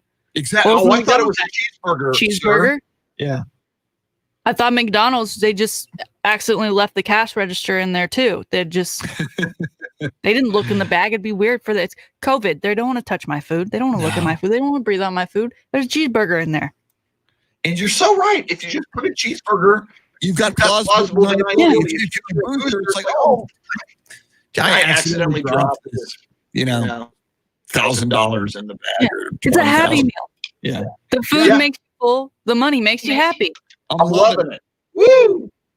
It's ridiculous that that's what they were doing, especially in the age of technology. There's so many ways you could go about doing this, and the fact that they just chose to dirty old McDonald bag to not even slide across the table, just basically toss it out the window at some kid on these recruiting trips that weren't organized, that weren't, pre-planned. It was like, I know we didn't get you here the way you wanted to. So just to make it a little better, we'll just slide this across the table. Yeah, and these were recruits. This wasn't even like players who were already on board in the Tennessee Volunteers program. These are like, come see the campus, there's a tour, and they usually have really attractive young co-eds giving them a tour of the campus, and then, hey, would you like some McDonald's? Or local strippers if you're Rick Pitino. Woo! Can't forget that minor detail. Do we know what domination these bills were in that they gave them? That's a valid point. They were ones. There's nothing more. There's nothing more colorful than a recruiting scandal that involves food bags. I mean, how can you get more back to the days of the 70s and 80s? Like the old Southwest Conference recruiting battles, or the days of the Pony Express and pending death penalty. This is literally something out of a Scorsese scene where the guy starts. It starts. Everything's kept together. It's a well-oiled machine, and by the end of the movie, they're handing cash out in McDonald's. They're trying to buy. And why bring McDonald's into this? If you're going to be that, it doesn't matter what bag you use. You have to bring one of the biggest corporations in the world into this with you, because guaranteed McDonald's would love to. Yes, this driver's drive-through on this day, that was used. They will gladly hand it to Tennessee. They don't want to get dragged down in this. But see, here's the thing: you're McDonald's. There's no one that's on the fence out there about McDonald's. It's like everyone has you love McDonald's, you hate McDonald's, or you're fine with it. Like, I don't think anyone's out there waiting and being like, oh, well, they're involved in a massive college football recruiting scandal. I guess I should never eat at McDonald's. I don't think, if anything, McDonald's is receiving a S-ton of free publicity. It's product placement. It's great for them. I mean, the fact that every sports talk show across at least the South is talking about McDonald's this morning, this week. I mean, it's I guarantee you're going to see a boost in there. So if they're smart, they've been doing these like celebrity meals lately, like a Travis Scott, where it's like a custom meal that they've made. The typical order they should. I mean, 10 times something. I mean, do it. Do it. They should have like Monopoly money or something. Don't they play the Monopoly game? They should have a little bag. You're talking about that documentary this past Sunny about the McDonald's Monopoly. I did see that. Yes. That is a fantastic documentary. And that's what this is reminding me of. Even though McDonald's has nothing to do with it other than an innocent bystander who just apparently happens to make great bags that cash goes well in. I do agree. Man, this is actually a coup for McDonald's. This is getting us to talk about McDonald's. And if you're a young kid, I mean, if indeed you're going to get cash payments and they're going to arrive in a McDonald's bag, I just think that's good for McDonald's. I don't think that's. But I do wonder if this were a Texas school, if this were Texas Tech or Baylor or Texas A&M or the Texas Longhorns or UTSA in the state of Texas, and you used the McDonald's bag and not the Whataburger bag, I mean, would we be – I think then we'd really be dogging that university. How dare you, Texas Tech, not pass that money along in a Whataburger bag instead of using McDonald's bag. I think a lot of criticism would be heaped upon a Texas school if they went McDonald's and not Whataburger. Those Whataburger bags are white. True. What you're saying, we'd see the green cash through them? Depending on what you're working with, I don't know. I guess if you're bad sloppy, you don't care about risk anymore. But maybe you put it in like the with the pancakes in, for breakfast, those containers, and put it in the bag. You get a cash flyer. I think you could take it you could even take it a step further, and you would even. I guarantee you, if Tech was doing this, they could be doing it like a Villa bag. You could keep it local. Exactly. You could even regionalize the hell out of this. If UT were Grand Valley, maybe some topical bag. You could absolutely get regional with this. Now my creative bone is being tickled. I would love to see a map of the different colleges and what fast food they would use to pay off their recruits. Because I can't make Baylor. Baylor would use a McDonald's bag because it's Waco. But outside of that, I bet you could get real regional with it. Very, very cool. And again, it just makes you, it's like the forever debate. And first of all, $100 handshakes go back to the 50s and 40s and beyond. It's happened forever in college football recruiting and in college football itself. And there's that argument about these athletes should be paid something. First of all, is everybody doing it? And a lot of people believe everybody is doing it. Just certain people are stupid enough, like Tennessee, to get caught. But is this Shannon? Do you think everybody's doing it? And if you want, especially in the SEC, if you want to compete and be relevant, you're going to have to slide some money to recruits, or else you're not going to get those recruits. I'm sure that in some capacity, most schools are doing it. I mean, now that this story has come out, they're saying Georgia's doing it too. They just haven't gotten as sloppy to get caught like Tennessee has. It's just weird. Like the argument of pay players, when you start giving money to recruits, that's not really much of an investment because they haven't signed anything yet. They're not coming to your school. So I don't know why you would tempt them with that versus the players you already have to get them to stick around, especially with the transfer portal. Don't go, buddy. We've got money coming your way. Go to the McDonald's over here at 2 p.m. Ask for Denise. Don't go to the second window. Go to the first window. Very nice. Yeah, first window's always. It's always closed now. Yeah, that always freaks me out. It's usually the second window, but sometimes they open up that first window. And I'm trying to drive by. No, I'm gonna pay. I promise. Wait. I said first window. Now, part two of the story. Tennessee is blown out its head coach. They're searching for a new head football coach, and for the second time now. The first time Jason Witten retired from the Cowboys. Before he took the gig at ESPN, it was apparently Tennessee offered him the head coaching gig, which I think is interesting because he's never served as an assistant or a coordinator or anything as a coach. Most recently, now Jason Witten comes out of the broadcast booth and is now a Las Vegas Raiders tight end. What do you think, Shannon? Should Tennessee hire their alum Jason Witten as a head football coach? If we learned anything about Jason Witten being on Monday Night Football, it's that he's not great at public speaking, and he doesn't know how to describe the game of football well. So I don't know why you would want him to be your head coach. I know he's very personable, and maybe that's part of it, of he can get donors to bring in a lot of money, but what they need right now is wins. Yeah. And I don't think he's the guy who's going to get them for you. Yeah, and I mean, if I was a Tennessee, put yourself in the position of Tennessee. I mean, you're the biggest state school, the representation of your state on the national level, a university, a football program that has history, tradition, eras of not dominance, but eras of being a, competitive championship contender year after year.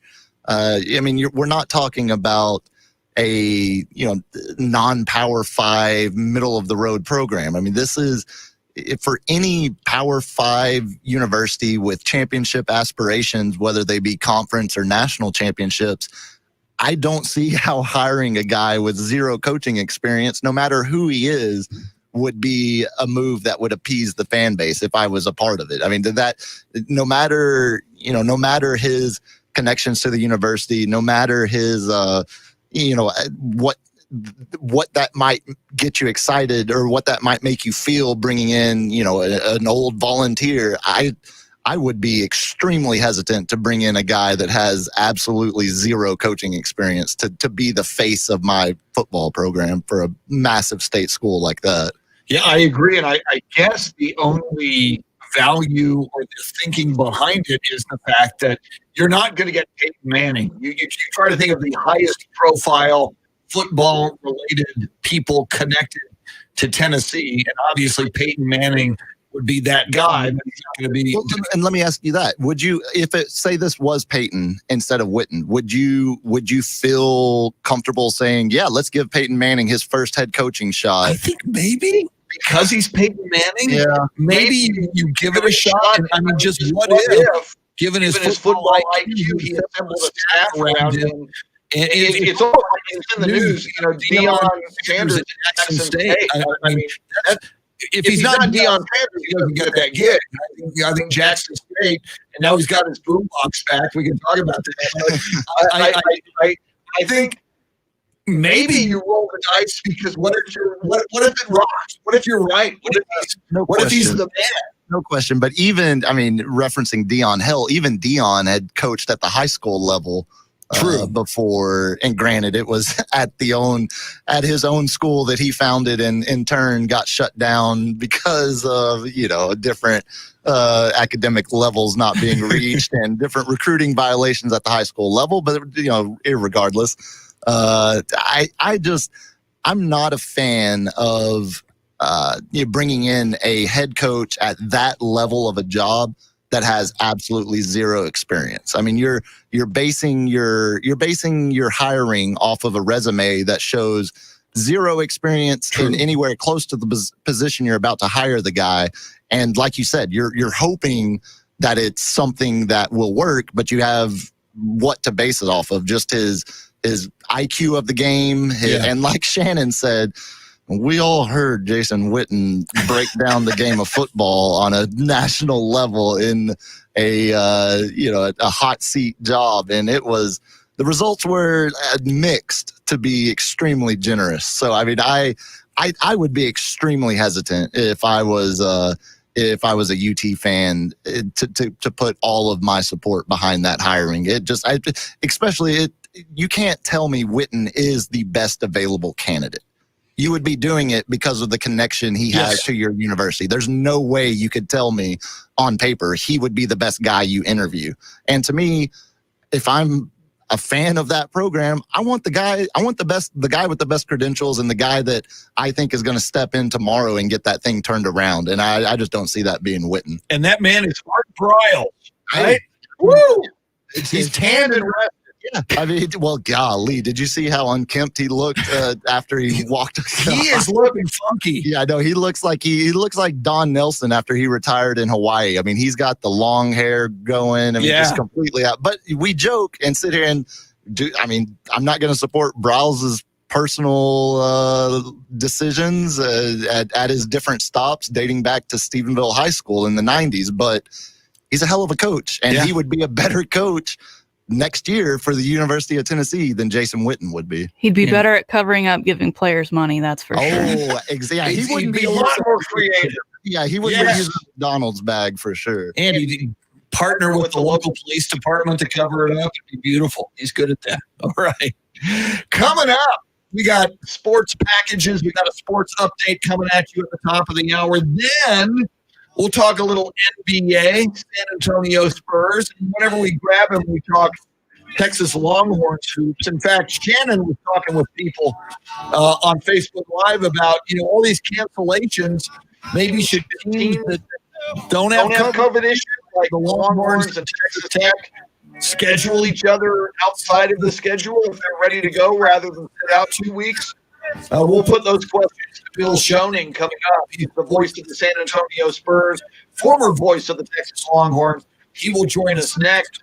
Sam Freese and Victor Puma making the show go. She is Shannon, Salt Shaker Sweeney. I forgot to ask her about that. Coming up. I'm Chris. We're with you till 9. Thanks for hanging out. It's the Chris Duel Show. I think. See who else is in here on Facebook. Hey, Philip Rivers just officially retired. Whoa! Thanks for telling me. Yeah. Okay. Good morning, Beth Settle. USC Del Taco. Wes Perkins. Funny you should say Del Taco. When I was house sitting, I told the story about the Night Stalker. My sister's husband, my brother-in-law Ken, was a longtime of Del Taco. He and a partner, it was a floundering company around 1975, 1976. He and a partner bought it and then turned it around and made a lot of money off of it and then sold it. But it's funny you should bring up Del Taco. Yeah, Yancy Vega, thank you. I just heard that from in fact, let me write that down and we'll pass that along. I'm sure that'll be part of the sports update. Philip Rivers retired. So, Colts looking for a new quarterback.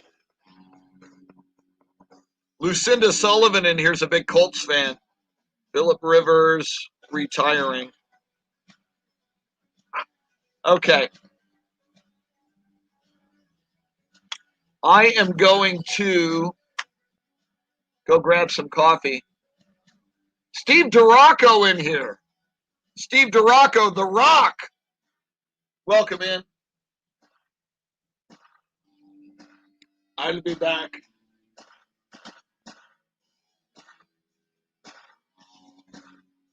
I'll let you enjoy Mike Taylor.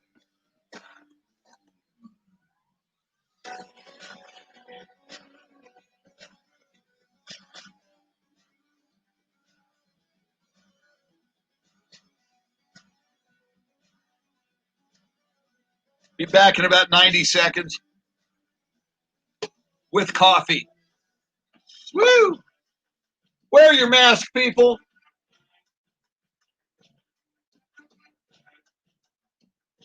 Woo! Woo!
Dean Stone says, put him back on the shelf. Welcome in, Dean Stone.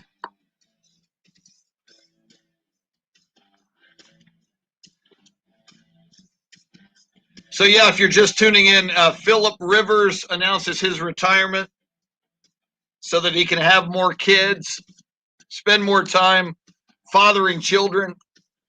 I think Philip Rivers has something like 12 kids.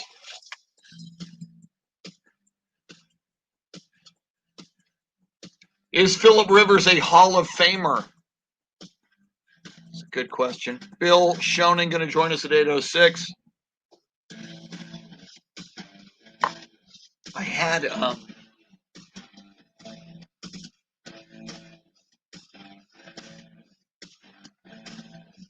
here it is.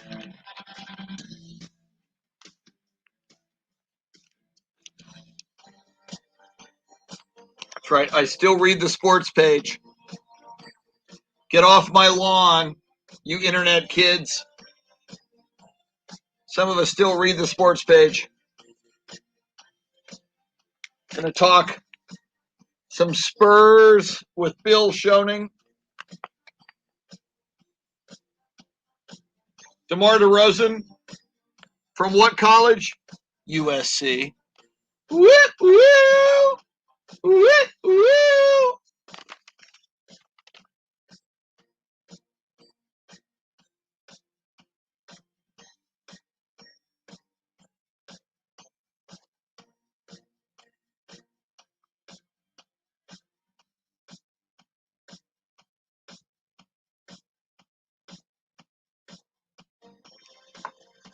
I have coffee, by the way. Thank God. So, hot coffee and iced tea. I will get caffeine anywhere I can. There's the iced tea, unsweetened, so I can work on my girlish figure. Low carb, baby. Woo! Woo!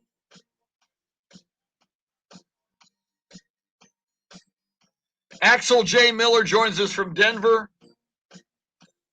Good morning, Axel.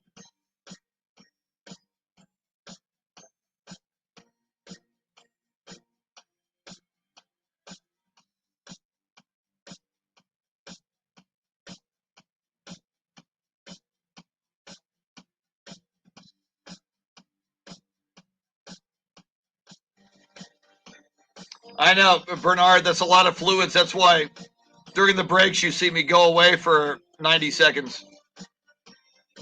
Too much information? Sam Freese is calling Bill Schoening. I may or may not get into in the final segment. We haven't done sports history or sports birthdays. Let's see, sports birthdays. John Neighbor, Olympian. Ron Harper played with Michael Jordan. Rich Gannon, quarterback. Mark Stepnoski, Cowboys center.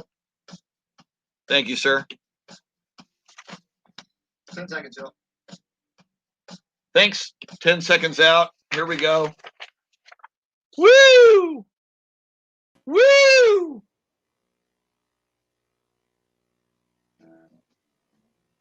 Ray Caruth's birthday. Remember him? Had his girlfriend killed because she was pregnant. The Ray Caruth story. You talk about a dirtbag. Try to hide. Break on through to the other side. Break on through to the other side. Break on through to the other side. Yeah. Actually, I'll ask Phil that question. Now, Chris Duel. 8 o'clock hour on a Wednesday, January 20th, a Spurs day, as the San Antonio Spurs are in action. In a moment, we'll check in with the voice of the San Antonio Spurs, Bill Schoening. But before we do, Shannon, Salty, Sweeney, and Sam Freese. By the way, Sam Freese, our soundscape stylist, Some breaking news that we heard just as the last segment was ending. Phillip Rivers, the quarterback of the Indianapolis Colts, most recently longtime San Diego Charger head coach and father of, I think at last count, 27 children. I may have to check that out. Making it official, Phillip Rivers has retired. Shannon, Salty, Sweeney, are you sad to say farewell to Phillip Rivers? No. No. For a man who signed on to become a head coach at a high school before he had retired, bye-bye. You weren't in it anyway. Wow. Kind of harsh. Well, Plus, he has to. Wrong though. Wow. Plus, he has to go father some more children. I don't think he has nearly enough kids. yeah, he needs more. If he's going to field a full team, he has work to do. Yes. The Rivers clan. They should do like a new Brady Bunch. Only a reality show. The Rivers Bunch. It'll be nice. It'll be great. And nobody swears. It's completely clean.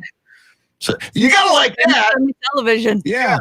Somebody else who never swears, at least on the radio. I've never heard him swear off the air. He's very clean. You know him, you love him. He's the voice of the San Antonio Spurs, and people in Austin and beyond will remember him as the longtime voice of the Texas Longhorns, the lovely and talented Bill Schoening. Bill, welcome back in. Not quite sure about the lovely part, but thank you very much, Chris. And, you know, what we're taught in the early days of radio when we first get in, everything is a live microphone. Oh.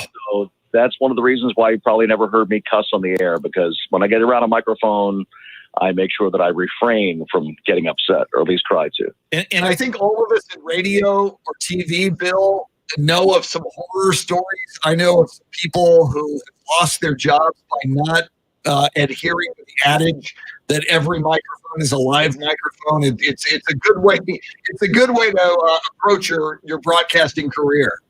You got to be careful. In fact, if I want to say something privately to Mike Bartlett, our producer during the Spurs games, I always double check. Mike, are we down? Are we down? Are you sure we're down? And I said, yeah, your mic's down, Bill. All right. And all right, here's what I got to say. So, yeah, you got to be careful. Now, speaking of Mike Bartlett, who works with us, and he's been on this show a lot, but is one of the big engineers for Spurs Radio, Michael Bartlett told me like 2 weeks ago that you, Bill Schoening, had shaved off your signature mustache, of which Sean Elliott even gave your mustache the name Kevin, because it's such a part of Spurs lore. What is the latest on your mustache, Bill? It's coming back. I may have to rename it. It might not be Kevin anymore. Kevin's down the drain. So, I don't know. One night in San Antonio, it's just, maybe I need a change. So I took it off, and it didn't go very well at home. So it's coming back. I did a TV segment the other day with, Kevin not there. And I think Rick Renner from Fox Sports kind of went crazy. He didn't recognize me or whatever. But every once in a while, I like to take it off and just kind of, bring it back. But I feel naked without it. I really do. I feel like my face just isn't right without it. So it's on the way back, and probably will be fully grown within the next couple of days. So it's really not that big a deal, but I enjoy having it there. But every once in a while, I like to change it up. I grew a full beard last year. I did it, or 2 years ago, I guess it was, the playoff beard. And I looked like Gabby Hayes. It's so gray. For those of you that remember, there was a Western character actor played in a lot of Westerns named Gabby Hayes, and his beard was always kind of stubby and gray.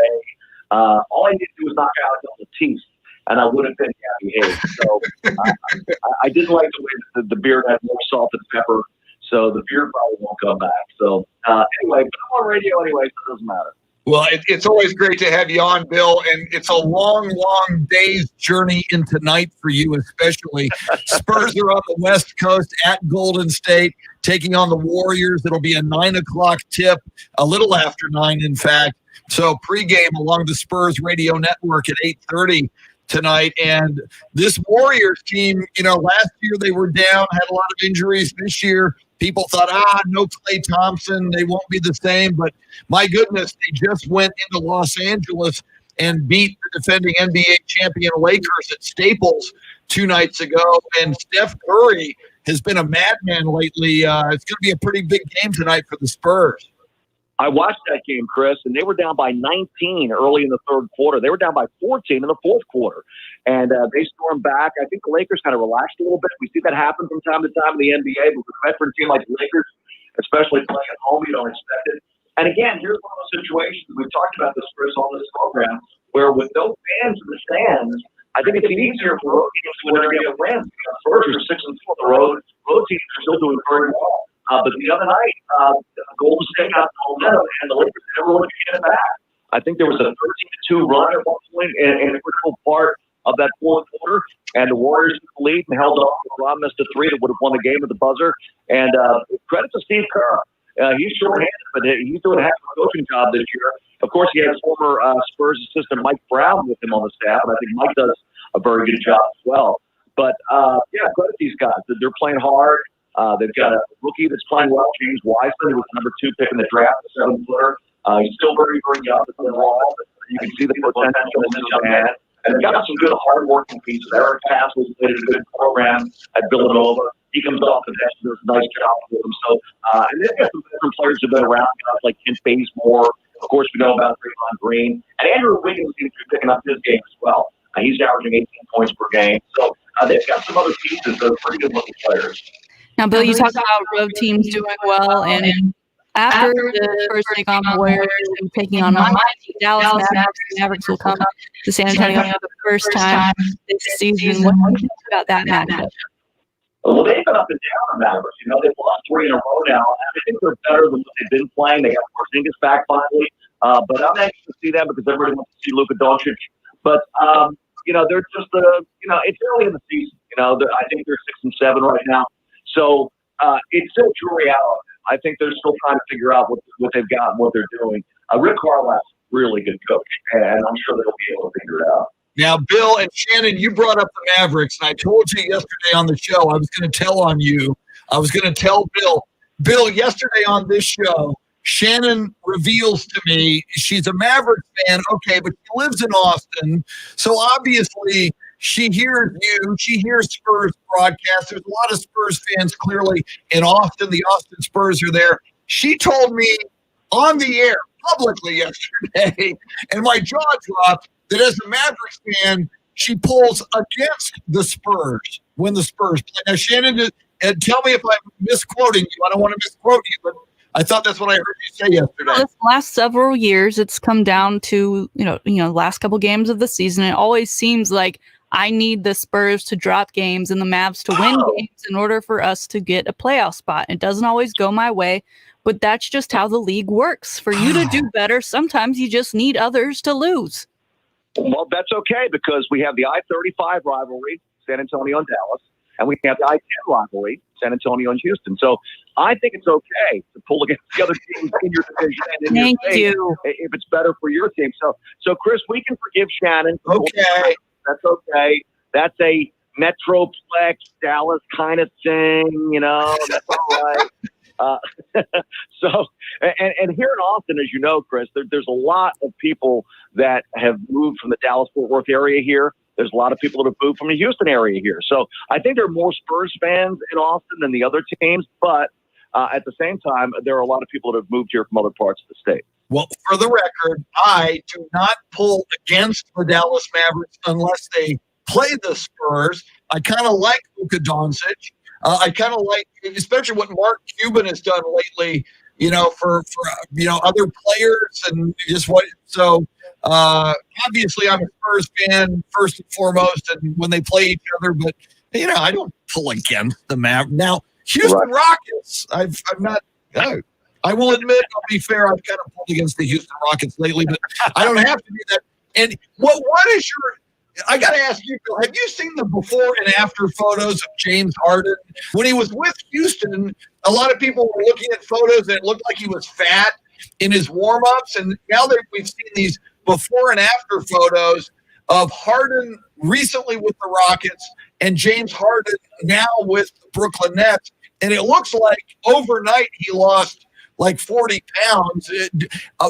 Shannon and I theorize he might have been wearing a fat suit to try to enhance the trade. What do you think went on with Harden's look in Houston? Well, Harden is from L.A., so he knows a lot of people in Hollywood. and they know how to gain weight for the movies, right? So whether it's a rubber suit or some kind of a fabrication that makes him look heavier, when he went through the warm-ups against the Lakers in his last game with the Rockets, they're wearing those weird Carolina blue H-Town jerseys, uniforms, and he looked like he weighed about 310. He looked like a nose guard instead of a point guard. So, really. And then, a few nights later, after he, passed the physical and everything, which I think surprised a few people, he passed the physical because they thought he was 300 pounds. He gets down to about 200 pounds. So it was an amazing transformation. And then James Harden goes out and has a triple-double and plays an unbelievable game in that first game for the Brooklyn Nets. And I'm sure the Rockets fans are like, well, where was this? Where was this early in the season? So I can see why some Houston fans were upset with James Harden. But they did get Oladipo, and they got those 4 draft picks. And I think that in the long run, at least for Houston, they can turn the page and look a little bit more toward the future. And now that they've got, both Westbrook and Harden, who both were apparently unhappy, they're not in the system anymore. They'll have guys who want to play together. And they've got some good pieces there in Houston. He's the voice of the San Antonio Spurs, Bill Schoening. Bill, we have a question for you on Facebook Live. Axel J. Miller from Denver this morning, listening in from Denver. He says, ask Bill why the Spurs, like the Lakers, don't win as much as at home as they do on the road. And Bill, that is you alluded to this a few minutes ago. Without fans in the stands, this is an interesting phenomenon this year. The Spurs went 4 out of 5 on that most recent road trip. They just won again against Portland, so that's 5 of the last 6. Your thoughts for the Spurs and for the league on the home court advantage or lack thereof this season?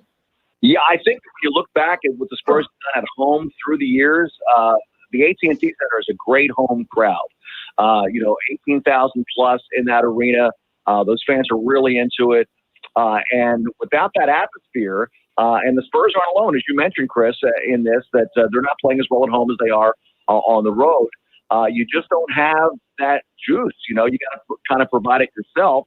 And I think that's the reason. I think that, more teams can kind of come in, like that Rockets loss was a bad one, but they bounced back and won the next one against Houston. And you got to give credit to the Rockets for that last home loss that the Spurs suffered, because that was right after the James Harden trade, and James kind of dissed them on the way out. And I think, players like Christian Wood were really upset about the way that they felt like they were disrespected on the way out. And they came out and played a strong game. And we got forewarned by Pop and Rudy Gay and others that they weren't going to play that way. But I've been encouraged by what I've seen from the Spurs, both home and away, but especially the way they've handled their business on the road, which can't be easy in the days of COVID, because I think you would get mentally tired if you're in a hotel all day, because these guys aren't even allowed out. So it's like Rudy said earlier in the season, Chris, remember he said, we're not visiting cities, we're visiting hotels. Yeah, and the last time I looked at the standings, which was yesterday, the Spurs road record was the 3rd best road record in the Western Conference. And as we mentioned most recently, a couple of nights ago, that they blow out Portland 125 to 104. Now, C.J. McCollum didn't play, but Damian Lillard was there and scored 35 points. I remember, in the Tim Duncan era, Bill, the Spurs kind of used to relish going on the road and quieting that road crowd and usually being very, very successful on the road. Even though the road's a little bit different this year, do you think maybe this team is developing kind of a taste for going onto an opponent's floor and winning a lot on the road? Is this kind of their new thing? Is this becoming a trend? And do you think this will continue for them? Well, that's a good point. I think part of it is that these veteran players are teaching the younger players, how to handle business. It's a business trip. It's not a pleasure trip. And of course, this year with COVID, it's definitely not a pleasure trip. I was thinking about this last night as I was falling asleep, Chris. Well, in a normal time, I would have been hanging out in San Francisco tonight. I would have gone up to the Vesuvia Cafe and hung out with all the beat poets up there in that part of San Francisco, walk through Chinatown and go up to North Beach where all the good Italian restaurants are. I love that city. But obviously that's not going to happen this year. So there is no distractions now for these guys on the road. We talk about it being tough, being in your hotel, but you can't go see friends or family or hang out with some old buddies or whatever. So you really have to kind of focus on the job at hand on the road. And I think that's one of the reasons why the Spurs and several other teams are playing better on the road this year. Now, Bill, we talk about the change with the season thanks to COVID, being on the road, just not the same. Texas certainly suffering from that same regard this season. They won't play again until next Tuesday. They bounce back against Kansas State, but this week their game against TCU postponed along with other games. What are your thoughts on Texas and their ability to be off for now over a week before going and playing Oklahoma, followed by Kentucky, and then that big Baylor game coming up? Sharon, I think it's really tough for the coaching staffs of these college teams because we've seen it happen more at the collegiate level than with the NBA. With the pro guys, you can kind of, a lot of them are family guys, they're at home. But, these college kids that tend to be around other college kids a lot more. I think that we're seeing the spread a little bit more and more games postponed, certainly on the college level. So, from a coaching standpoint, for Shaka Smart and his staff to have these guys playing at number 4 in the country, I think, or number 5, 11 and 2. Number 2 in the Big 12 right now. I think that is a credit to them and their ability to get these guys focused for games. They didn't play their best game against Texas. They bounced back with a strong game against K-State. And they've got a lot of different ingredients, I think. Once they get their guys back, they missed, I think, 3 key players in that victory over K-State. So they're developing some depth. They've got some other guys coming back now. So I think the future's bright for them this year. But it's a shame. They're supposed to play, I think, at Iowa State tonight. And that game's not going to happen. Then another game canceled this weekend or postponed this weekend. So, credit to them for being able to stay focused despite the fact that games are getting postponed. And one more thought on that, Bill. We had a discussion on Facebook Live earlier this morning, and Wes Perkins brought up, and he's a Texas Tech guy. Texas Tech also had its Iowa State game canceled, and he's saying, Texas and Texas Tech, which don't have problems to where they have to cancel games COVID-wise, that they should reschedule each other. I know they just played a week ago, but, we saw a little bit of that in college football this season where teams that had a bunch of cancellations wound up scheduling someone else. Do you think maybe college basketball should, in a very strange season involving COVID, maybe look at being a little more flexible and rather than sit out for a week or two, maybe schedule someone else that you can go against? What do you think of that idea? I love that idea, and there are programs that probably would love to have the opportunity to play against the University of Texas State. Texas State and San Marcos, although they may have played once. Sam Houston State played Texas early in the year in a regular non-conference game. But programs like that would love to have the opportunity to play a program like Texas, and Texas could have a non-conference game that would help them out in terms of, keeping them on a regular basis of playing every few days instead of having to wait, 7 or 10 days to play another game. He is the voice of the San Antonio Spurs, Bill Schoening. Once again, he'll have the call tonight on the Spurs Radio Network as the Spurs take on the Golden State Warriors. Tip-off just after 9 p.m. Central, so he will have Spurs Radio game night pregame at 8:30. Bill's a great follow on Twitter at Spurs Radio. Bill Schoening, a long day for you. We appreciate your getting up early with us, man, and we look forward to your call tonight, Spurs versus Warriors. I guess we'll see you in about, 12 hours, Chris? Yeah, something like that. All right. We'll get a nap in today, Chris. We need your energy on the radio tonight, okay? All right. Thank you, Bill. Thanks so much, man. We'll talk tonight. All right, bud. Thanks so much. Bill Schoening, the voice of the San Antonio Spurs. And Shannon, we haven't talked about that a lot on the air, but I saw you, talking with Wes about it on Facebook Live. I like that idea. And whether or not it's like a direct conference game like Texas Tech again versus the Longhorns or Texas State, UTSA, whoever. I like the idea of schedule if there's an opening. Yeah, a lot of math and statistics involved in getting people where they need to go, but I think it could work out if they really looked into it. Yeah. All right, we'll talk more breaking news this morning. Phillip Rivers, lately the quarterback of the Colts, has announced his retirement. We talk more NFL football and see what else is breaking in the world of sports. We're with you till 9. You're listening to the Chris Duel Show. Woo!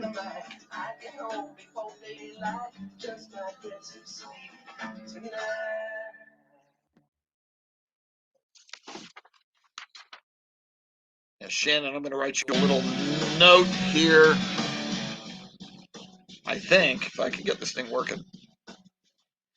so weird. I have two computers in here now. I've got my laptop that I'm using for the video stream. Then I've got this other computer.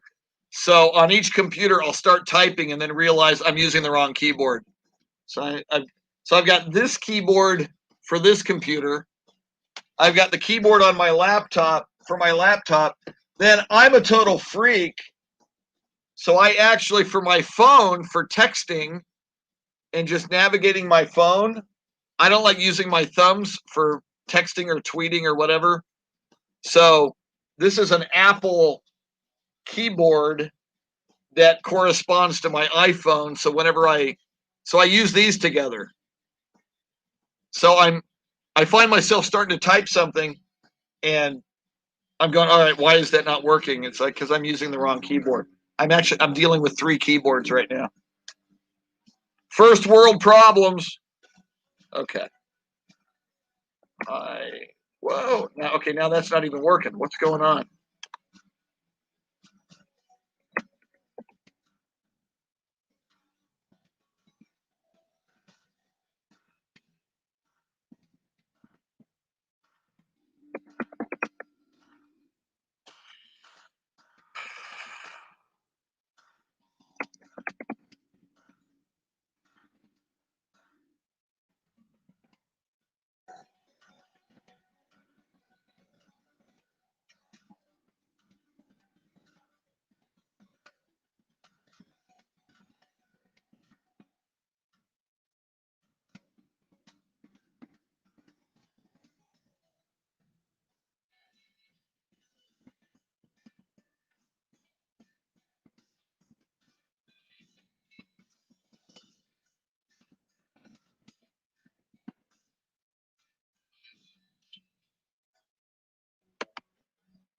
Okay.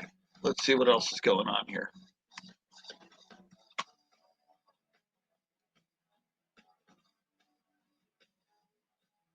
Nine kids for Philip Rivers. Thank you, Santos. I thought we were at 27.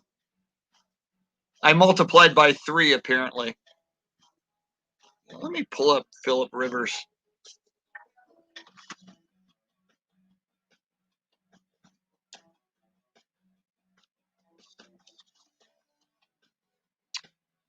I have a feeling he goes to the Pro Football Hall of Fame. But he sure hasn't delivered the goods come playoff time. From Decatur, Alabama, went to Athens High School in Athens, Alabama, North Carolina State, 2004 first round pick, number 4 overall. I forgot that.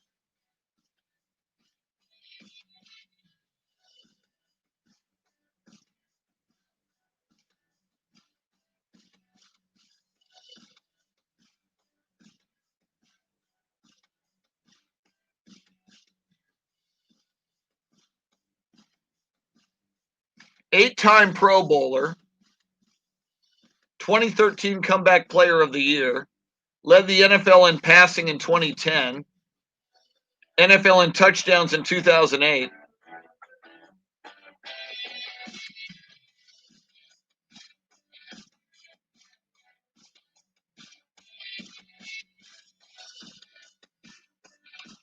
Spent his first 2 seasons as a backup.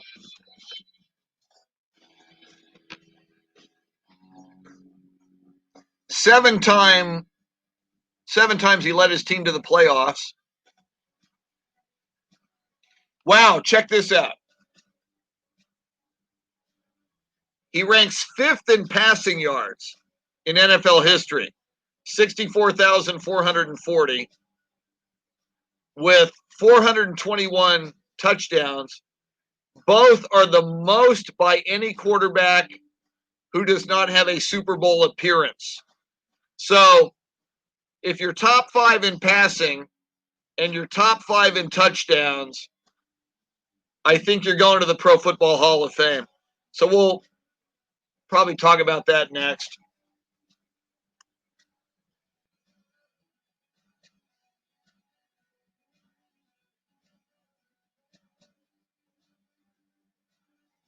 Axel Miller says, good riddance. as a Raiders fan to Phillip Rivers. Yeah, John McGee, you bring up a great point. Why not use a cash app for recruits? Just have somebody that's not easy to trace, some alum booster, send them cash via an app. Get somebody from an offshore account. Just, by the way, check your cash app. I think you'll be pleasantly surprised after your visit to Tennessee.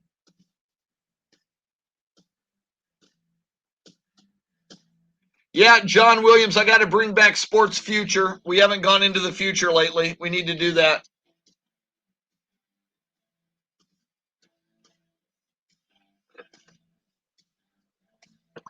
So President Trump has left D.C. Air Force One has left Joint Base Andrews. Used to be called Andrews Air Force Base, but a lot of people started smoking weed, so they changed the name to Joint Base Andrews. I hear you can get some great weed there, so I'm just saying.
Axel wanting to know the playoff one-loss record for Phillip Rivers. That's a great question. He's been there 7 times. Let's see if that's an easily Googled stat. Phillip Rivers playoff record. Came right up on Google as far as a search. 3-4. That can't be right. If he's gone 7 times, that's only 7 games. In those 3, he would have advanced.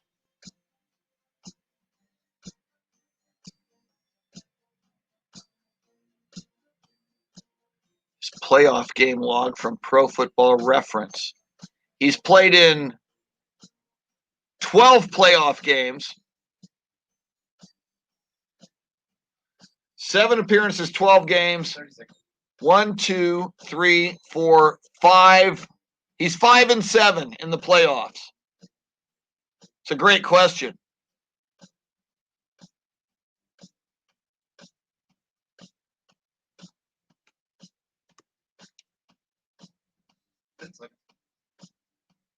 Thank you. Here we come. Final segment. Guzzling the cup from yesterday.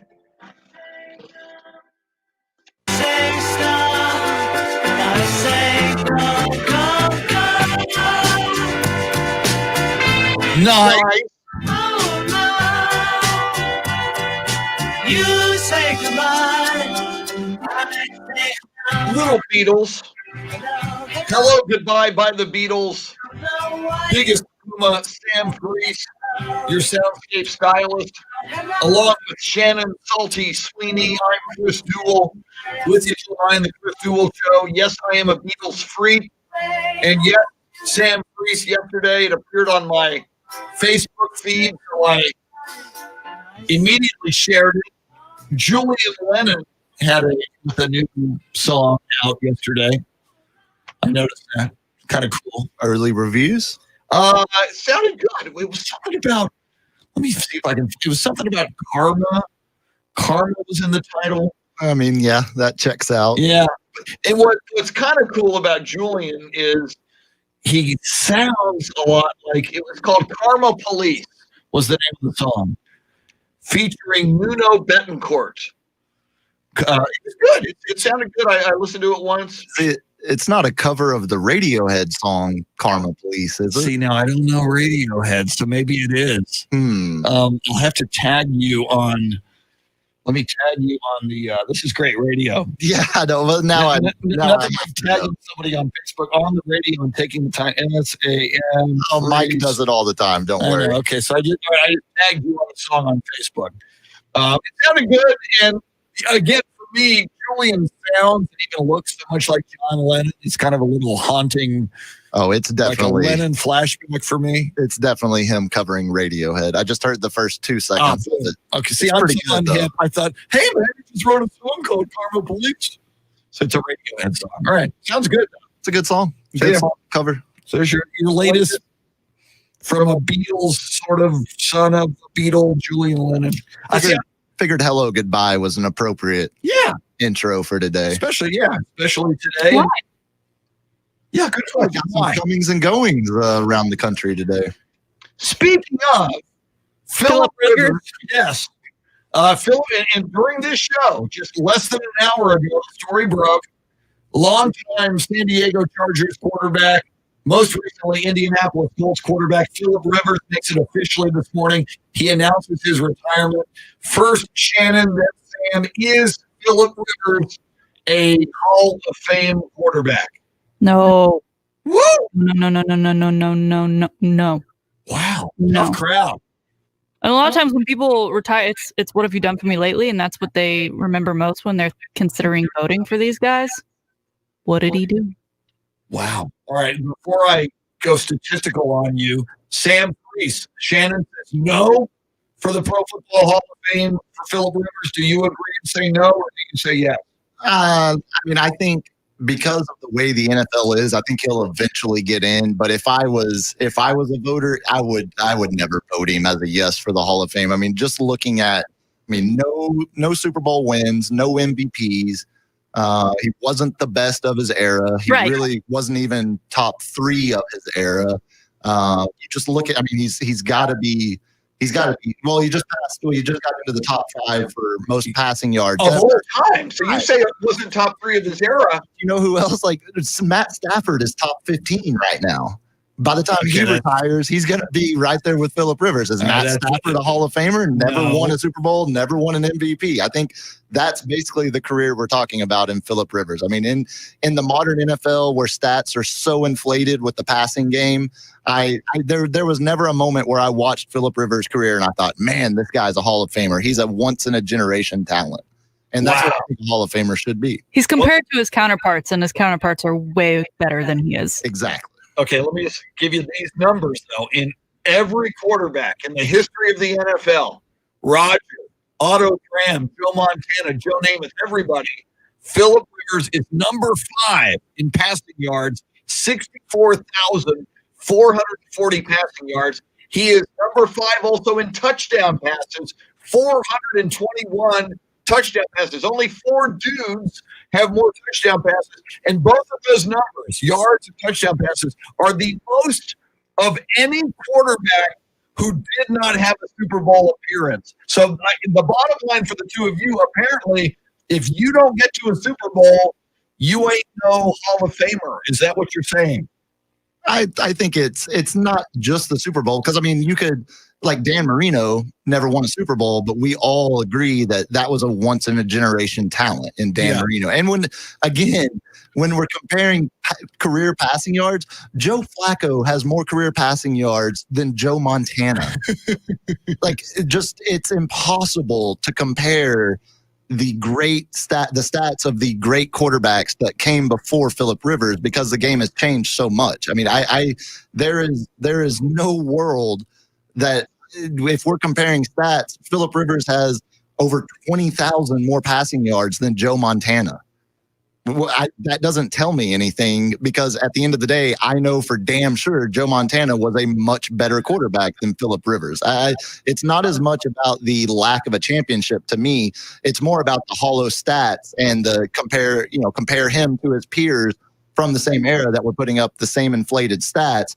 And like Shannon said, he's not even anywhere close to being a top 3 from his era. 8-time Pro Bowler. Led the league in completion percentage in 2013. Led the league in passing yards in 2010. Led the league in passing touchdowns in 2008. But the two of you say, no way, Jose. See, I don't even like the Pro Bowler stuff because the Pro Bowl is selected before the Super Bowl. And then if you get into the Super Bowl, you obviously don't go to the Pro Bowl. So then they just slide people in there and then all of a sudden you're a Pro Bowler. Yeah, all pro teams. If you're going to compare anything from an NFL resume, I mean, the all pro teams are definitely carry way more weight than the Pro Bowl. And if you're building if you're reaching for Pro Bowl appearances to defend your Hall of Fame resume, I think that speaks volumes enough. It's like saying, look how many Twitter followers I have. Exactly. Yeah. Look how many likes I got on my last post. I got a lot of likes on that.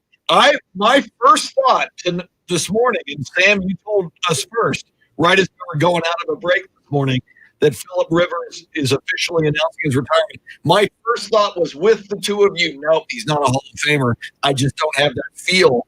But when I looked, number 5 in passing yards, and I know it's a passing league now, and your Matthew Stafford argument is very powerful. Matt Ryan's top 10 right now in passing yards all time. Well, if his damn defense wouldn't have blown a 28-3 lead to the Patriots. You mean the defense then he'd have a case. Yeah, by the Dan Cowboy. Yeah, that guy. 421, number 5 in touchdown passes. But I do it. The first thing you said, and the two of you make a very compelling and persuasive case that Phillip Rivers should not be a Pro Football Hall of Famer. But one of the first things you said, Sam, and I do agree, given what we see in the NFL, I will not be surprised if, obviously not first ballot, but I would not be surprised in like 10, 12 years or 15 or whatever Phillip Rivers eventually finds his way in. Yeah, end of the day, I think he will be a Hall of Famer. It probably won't even be first, or probably won't even be the first 2 or 3 ballots. But I would, just like anybody else, look at your Drew Pearson. I mean, if you have to, Hey. have to wait. Oh, I thought you were. I think he'll get in. I know that was quick. Be nice to You should have. Be nice to Drew. His eyes perked up real big when I start mentioning Drew Pearson. Love Drew Pearson. Love that Landry era. All right, look now, since we're talking Hall of Fame quarterbacks, and Super Bowls apparently are a big deal, Eli Manning. You look at his numbers, you take away those 2 Super Bowl years, and Eli Manning looks fairly pedestrian, but it's 2 Super Bowl years. It's 2 wins against the Patriots. You stop the Patriots' chance to be a 19-0 forever team. Sam, I see you reacting. You then, Shannon. Eli Manning, does he get your vote for the Pro Football Hall of Fame? I think he does. Go ahead, Shannon. Oh, I think he does because of his last name and 2 Super Bowls. Well, in that because case, they love a story like that. Well, the third Manning brother who was injured, never played in the NFL. We should probably put him in it. He's a Manning. Yeah, Cooper, he could be in like the Broadcasting Hall of Fame or something. Speaking of Cooper, though, Cooper's son is he's probably going to be better than Peyton. That's what I hear. Yeah, he's like lighting it up in high school. Yeah, that's scary. You call Eli Manning's numbers pedestrian. Eli Manning has more passing yards than John Elway. Eli Manning's number 8 on the all-time list. Wow. So he's top 10 in all-time passing yards. He's got 2 Super Bowl wins. No matter what his last name is, that's a Hall of Fame resume. No question. Yeah, I think just based on the 2 Super Bowl wins, I didn't realize he was in the top 10. Especially when, the 2 Super Bowl wins, you like you said, the one over the undefeated Patriots will arguably go down as one of the greatest Super Bowl wins of all time by a team that made the playoffs as a wild card. So, I think there's a lot more of a resume for Eli Manning to stand on when it comes to Hall of Fame laurels than Phillip Rivers, for sure. And by the way, on the way to that Super Bowl win, they beat the 13-3 Dallas Cowboys. And then I believe they went on to Lambeau and then beat Brett Favre and the Packers in the NFC Championship game. So Cowboys drive me crazy. All right. What else, Shannon? What else haven't we gotten into today? What else have we missed? in the final minutes of this show? Well, Kyrie Irving spoke yesterday. Yes. And he basically said he's back. He's done a lot of great things. There was a big list of all the great things he's done: social justice, buying houses for those that need them, helping the WNBA during the bubble for players that couldn't go for health reasons, making sure that they got paid. And it's great. All those things are great, but I think it should be it's worthy to say that he is in that position to do all those great things because of basketball. And right now, when he's being ridiculed for not playing basketball, they go hand in hand for him. He needs to get back on the hardwood, and he needs to prove his worth. Right now, we're getting Harden and KD. People are saying we don't even need Kyrie. Harden also said yesterday, well, we're playing so well together because we're both just so mature. What? Wow. Mature? Mister, I wore a fat suit and then took it off to shed 50 pounds when I came to New York. Mature?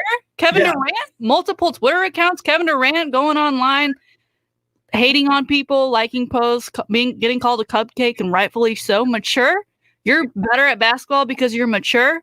No, you're better at basketball because you both want to win and you're great shooters, but mature is definitely not the reason. And hasn't James Harden famously gotten into like altercations in front of strip clubs with like firearms and things? Yeah.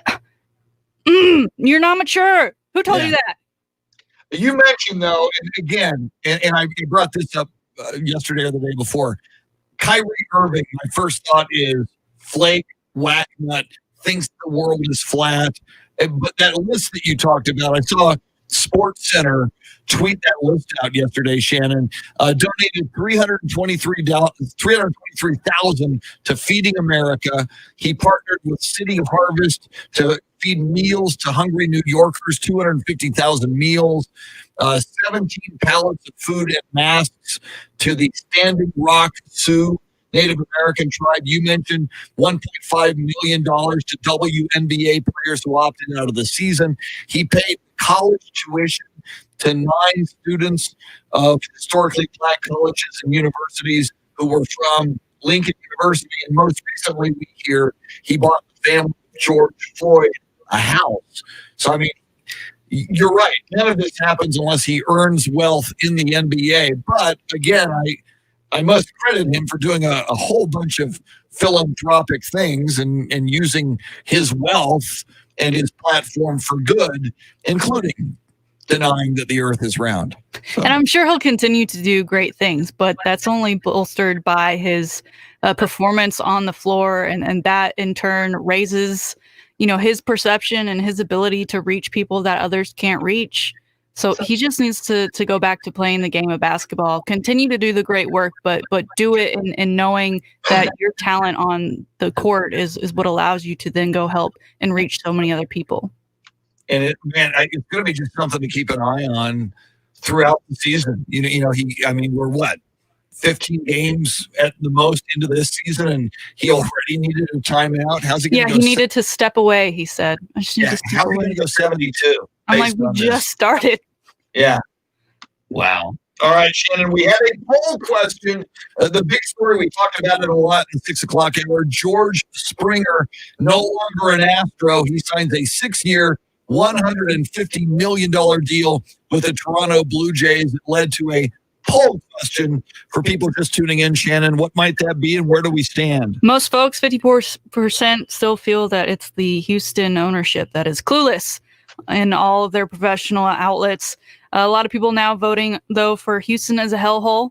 Yes, it is a hellhole. Which you argued that should probably be the number one answer. Yes. And followed by the Houston Astros cheating curse, which... And I'm leading. And Sam Priest does not believe in curses and jinxes, but I don't know, man. It's the new, latest, biggest, plausible curse. The Houston Astros cheating curse, casting a cloud over every Houston franchise. Texans, Astros, Rockets. What would uplift that curse? Yeah, how would you remove the curse? That's a great hire Eric Bieniemy and make Deshaun Watson happy, I think. What do you think? I guess. I don't know how that helps the Astros, but any good juju is good juju at this point for the Houston. And everybody wear garlic around the city. Maybe garlic in all the games. Garlic in the tacos. My thanks to Sam Priest, Shannon Salty Sweeney, Bill Schoening, the voice of the San Antonio Spurs, and the Beatles for this song. Have a great day. See you tomorrow. Woo! Thanks, everybody. Hasta mañana.